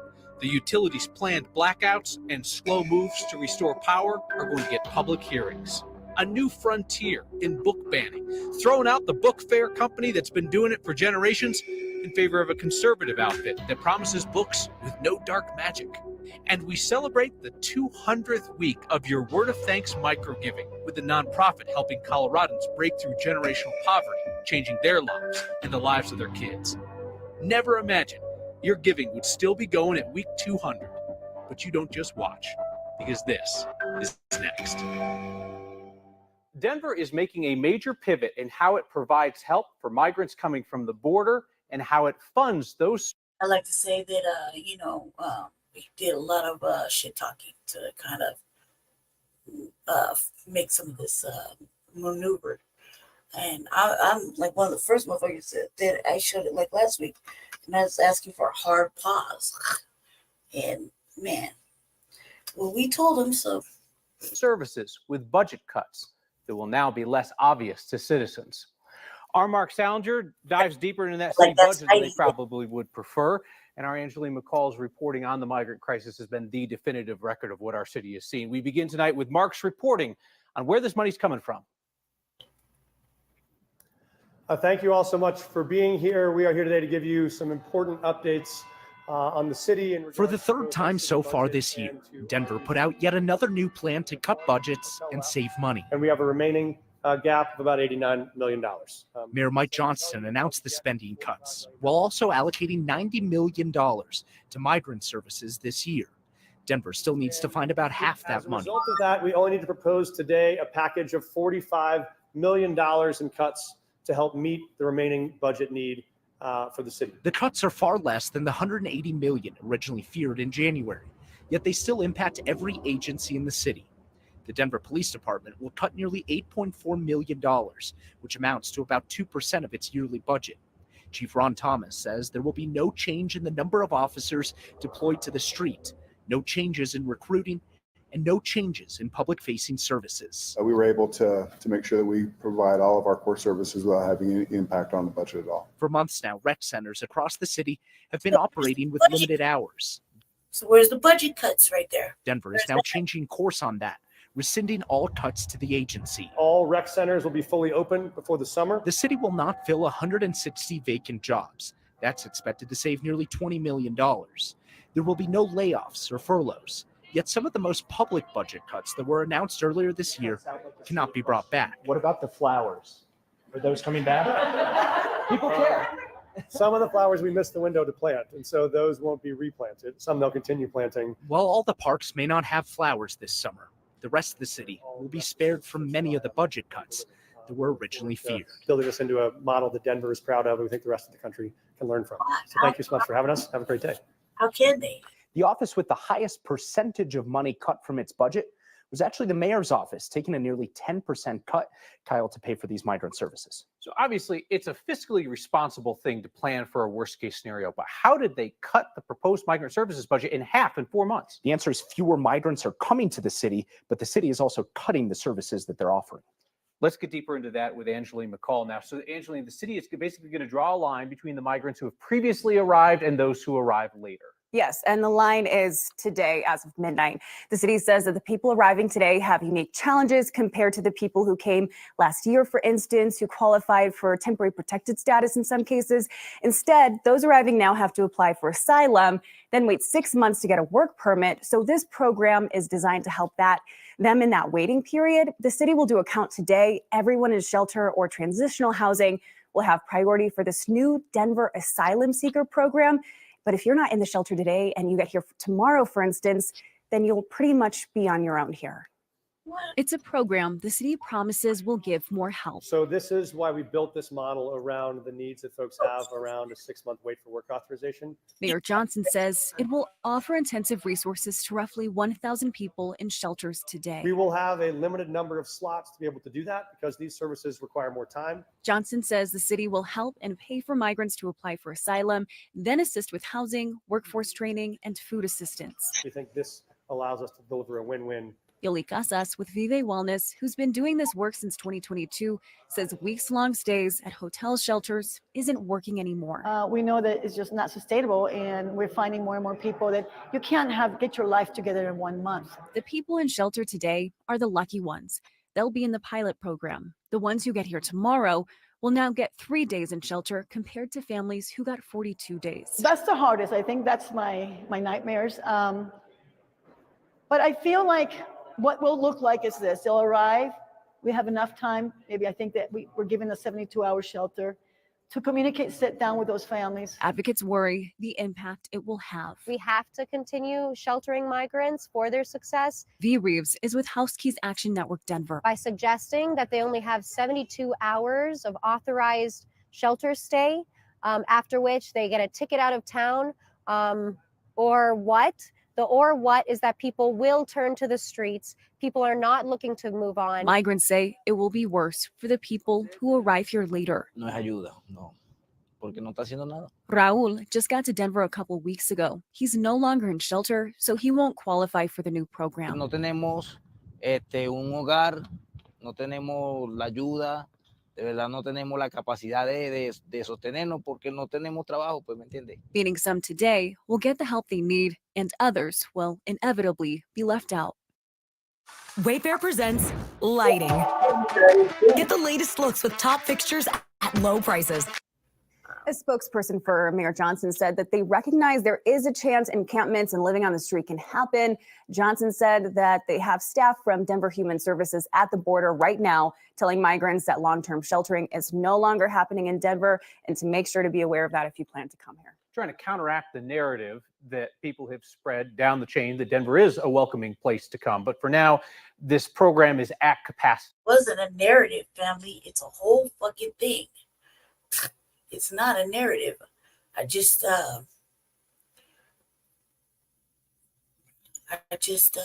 well, let me see if I don't think I can pull it up. Well, maybe I can't. Nope. I don't know how to bring it up from the file onto to what I'm sharing. So, it's a whole we have a whole sanctuary city thing. A whole thing. I was just talking to Jesse about it. For the moment. Roughly 1,000 people. Count will be tonight at capacity. But then we asked, what about, would you reevaluate in 2 months? They said potentially, no date for that. Not sure how many spots would open. And so at this point, time will tell. All right, Angeline, Mark, thank you both. Frustrated with Xcel Energy lately? Colorado's utility regulators are following the governor's directive to gather customer complaints about XL's first ever preemptive power shutoffs. So they want to hear from you. There is no need to rush. Please form an orderly line. I'd like to open a proceeding today to create a commissioner-led investigation to start getting key questions answered. It would go on for a couple months, like maybe till the end of the year. Never imagined that we would be here 200 weeks later. And we made that deal. That so long as you all were willing to keep giving week after week, that we wanted to help and repair. To that end, XL says so far they've replaced more than 100 poles. Mm-hmm. Okay.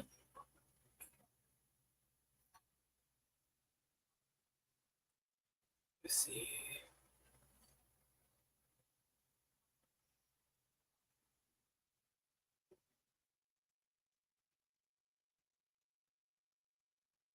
Thanks Microgiving campaign number 200 supports the work of the nonprofit Cross Purpose.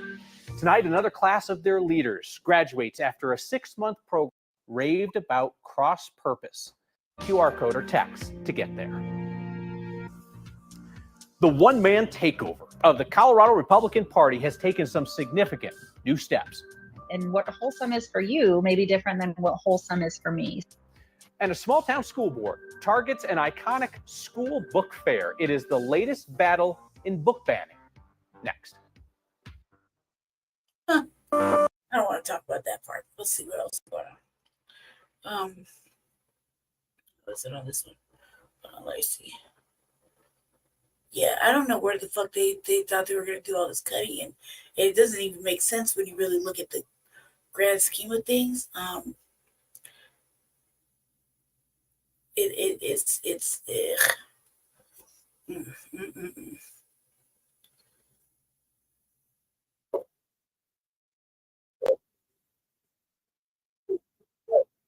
money makes sense, but they're already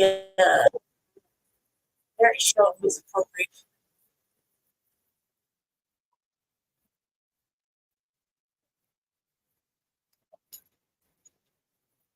Found not guilty this afternoon. John Hobbert pleaded not guilty to assault and other charges following an arrest in July of 2021. The case got a lot of local attention because video showed the violent arrest. Video showed Hobbert hitting, choking, and pointing a gun at Kyle Vincent. The arrest happened when Aurora was under heavy scrutiny for its handling of other cases involving police force. Hobbert's lawyers argued that he had the right to use his gun similar to a baton. They say Vincent tried to reach for Hobbert's gun. Prosecutors denied that Vincent reached for it. They say Vincent was trying to protect himself. Prosecutors said Hobbert strangled Vincent for 40 seconds. His team argued his fingers were around Vincent's neck, but it did not use force. Interesting to point out, another former officer was found guilty in the case for failing to intervene. Francine Martinez was sentenced to 6 months of house arrest after a jury convicted her of failing to stop Hobbert. They thought they lost me while they were en route to the hospital. Saturday will mark 2 years since an attack nearly killed an officer in Wheat Ridge. Alan Fisher was responding to a routine call about a suspicious vehicle. And then there was an altercation, and Andre Jones stabbed Fisher a dozen times. Now, as they prepare for trial, Fisher is reflecting on his service and trying to inspire his daughter, and spoke with 9 News reporter Brianna Clark. Just my new digs, and I call it my new patrol car. This one's actually harder to drive. Officer Alan Fisher is not used to working in a cubicle. For 2 decades, he was out patrolling the streets of Wheat Ridge. Then, April 13th, 2022, everything changed. I'm very comfortable telling what I remember. He remembers being called out to this area near 44th Avenue and Ward. He also remembers pulling a suspect out of a stolen U-Haul. In the process of taking him into custody, I got stabbed 12 times, 10 times in my neck, and once in my chest, once in my back. I can see the emotion in your eyes as you tell this story. Well, I've got a couple daughters, and one of them was actually on scene that night. I remember pulling next to a building, and then I was told I couldn't get up. And I think that's when I more so got upset. Was I'm here to help, this is my job, but I need to make sure my dad's okay. Officer Kylie Fisher was still in training at the time. I saw him get loaded into the ambulance, and he had his head wrapped in bandages, but he was awake. So I think that at that point too calmed me a little bit. But the what ifs were still haunting her. Kylie went into law enforcement because of her dad. She dreamed of being in the same patrol car as him. But I really wanted to work with my dad. But that night, Kylie had second thoughts. I told myself I'm not doing this. I was like, it's not worth it. She knew her dad wouldn't want her to quit, so she didn't. Does it give you a comforting feeling knowing that your dad's not on the street right now, that he's safe at a desk? It does. I still wish that I could have gotten to work with him. And I have come to the terms that I probably won't. It's got its benefits, I'll tell you. Like the endless buffet of snacks. Cops don't do donuts, okay? So that's we do bagels. We're professionals. Humor got him here. The only guy that gets better looking every day. His family is helping him with the rest. But I would like to come back. I'd like to pass our physical that we do out here in the park with everybody watching, and then I'd like to go on at least a few work a week or two with my daughter. Outside of that, then I'd probably be good to retire. So Alan now works in the records department here at the Wheat Ridge Police Department, which means he has access to all the body cam footage, including the night he was attacked. But he tells me he refuses to watch it. His daughter, on the other hand, has seen those clips several times, and every time she gets a new look at that video, she has a better understanding of what happened. Trial is set for August 6th, and it's expected to last 4 days. Live in Wheat Ridge, Brianna Clark, 9 News. Wow. All right. Well, thank you, Brandon. It's great to hear from both of them. And knowing what the impact a dad has had on his daughter is pretty cool. Well, we'll see if he can get back out there and get to work with her at some point soon. The sun is out in full force today as we go into the 60s. Come this weekend, you might actually know about the charge here. Yeah, Kim and Tom, prosecutors are accusing James Craig of trying to persuade someone to tamper with evidence for months while he was in county jail. They claim it started the day before his arrest last year and went on until June of 2023. Court documents don't share who Craig is accused of reaching out to. Last year, prosecutors filed the same felony charge after they say Craig asked a family member to help cover up the crime. His wife, Angela Craig, died last March from lethal amounts of cyanide. Police say James Craig bought poison online weeks earlier before she died and researched how to poison someone. Investigators believe he poisoned his wife through her protein shake. We do expect to learn more information about this new charge in court. Attorneys will have to call up an endorsed witness to testify.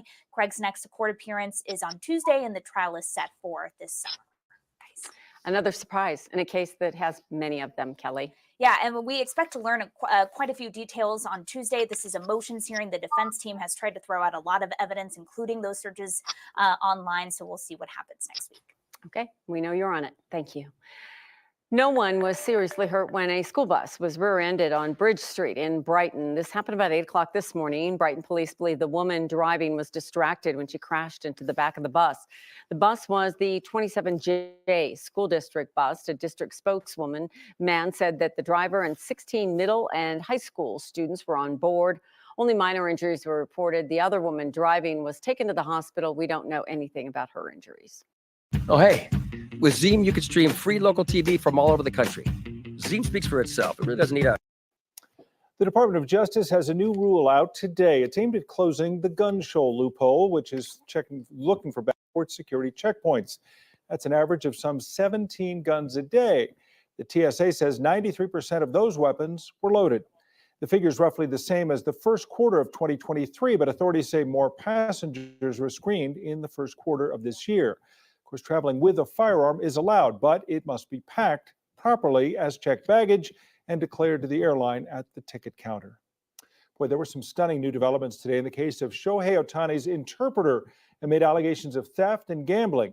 Ipe Mizuhara is facing federal bank fraud charges. He's accused of stealing more than $16 million from Ohtani. The investigation revealed he used that money to fund his illegal sports gambling. They say he used his position as the baseball star's interpreter to set up a bank account for Ohtani, which he then used to transfer money to illegal bookmakers. Investigators say that there is no evidence that Ohtani authorized those transfers. The maximum penalty for being convicted of bank fraud is 30 years in prison. Major League Baseball has also opened an investigation into this. Yeah, the information today, though, was pretty stunning as far as Ipe Muzahara saying that he bet 25 times a day with bets ranging from 10 to 160. Jesus. Jesus. One more thing. One more family. Let's get back to that deadly ISIS-K terror attack.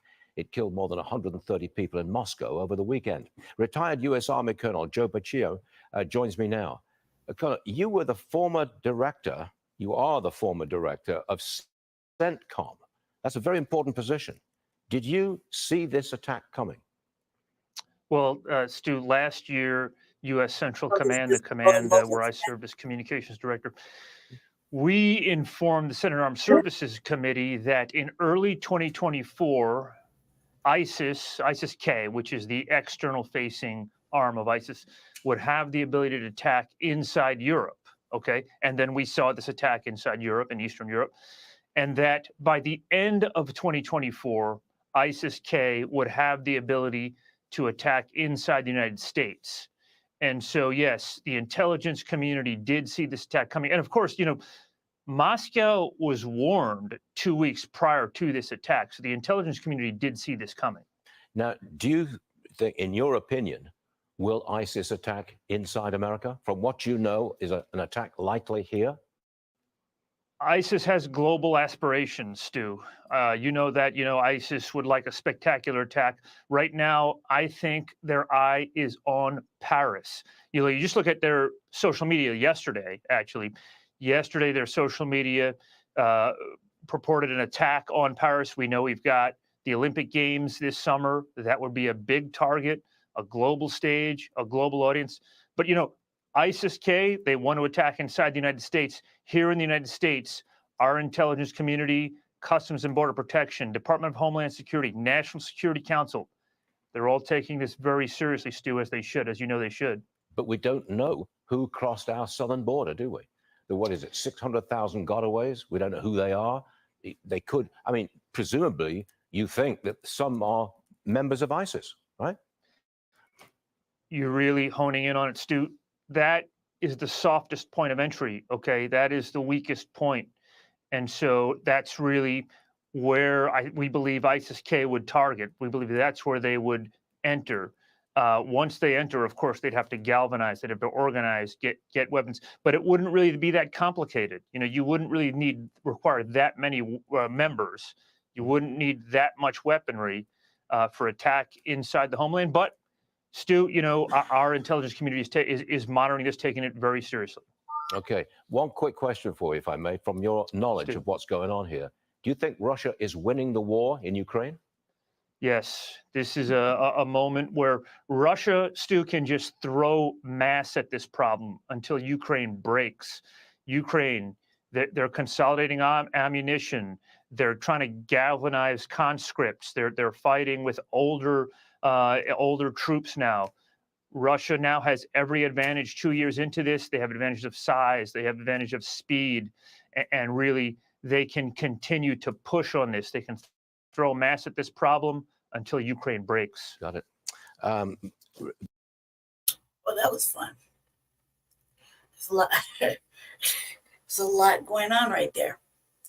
A lot going on right there. As far as them getting inside, anybody and everybody can come through the southern border at this point. And any other port of entry, really. That's being pretty fucking honest. So, that's just saying it. Like, it doesn't seem like they're really in a hurry to fucking shut shit down. So, You know. Anywho, enough on that right now. Join us here in the next little bit, in a few hours actually, for Shabaka's Black Experience Enhanced. It's Grand Rising with Shabaka and the Chase via Blog Talk, and we'll probably be streaming it, most likely simulcasting it. Shout out to Shabaka St. Corey for taking care of the StreamYard this month. Man, we all got to work together, you know. So shout out to him for being able to make that happen again. He really works hard. So we got that handled. So we'll be simulcasting on various platforms. Hopefully it'll be a pretty good conversation in the morning. So join us for Blog Talk. Join us on Blog Talk or simulcasting.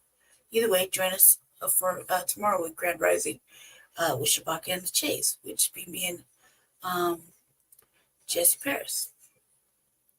So join us for that. What else? We'll see what happens with the Cornell West thing. I gotta tell Jesse when he wakes up to see if we can make that happen, because we're under the impression that it was going to be on Saturday because we have the Unity Party convention, like I said earlier. However, the website says something different, so we're going to look into it. We don't want to miss that. I definitely don't want to miss that. So whatever I have to do to find out, right? Because I've been looking forward to that. I've been kind of like just looking forward. So I'll be kind of upset. I got questions that need answers, especially why you ignored me. So that's gonna happen. So stay tuned. Stay fucking tuned. Stay black. Stay dangerous. Stay favored. Thank you for hanging out with me. Thanks for watching. And be encouraged, family. Be encouraged. Let's stay tuned. Stay tuned. We got a good Grand Rising coming in the morning, and see what happens.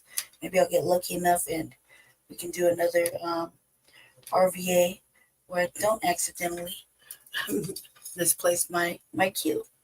So we'll see. Thank you for hanging out with me. Stay black, stay dangerous, stay favored. Stay tapped in. Most important. I'm going to go ahead and end the stream.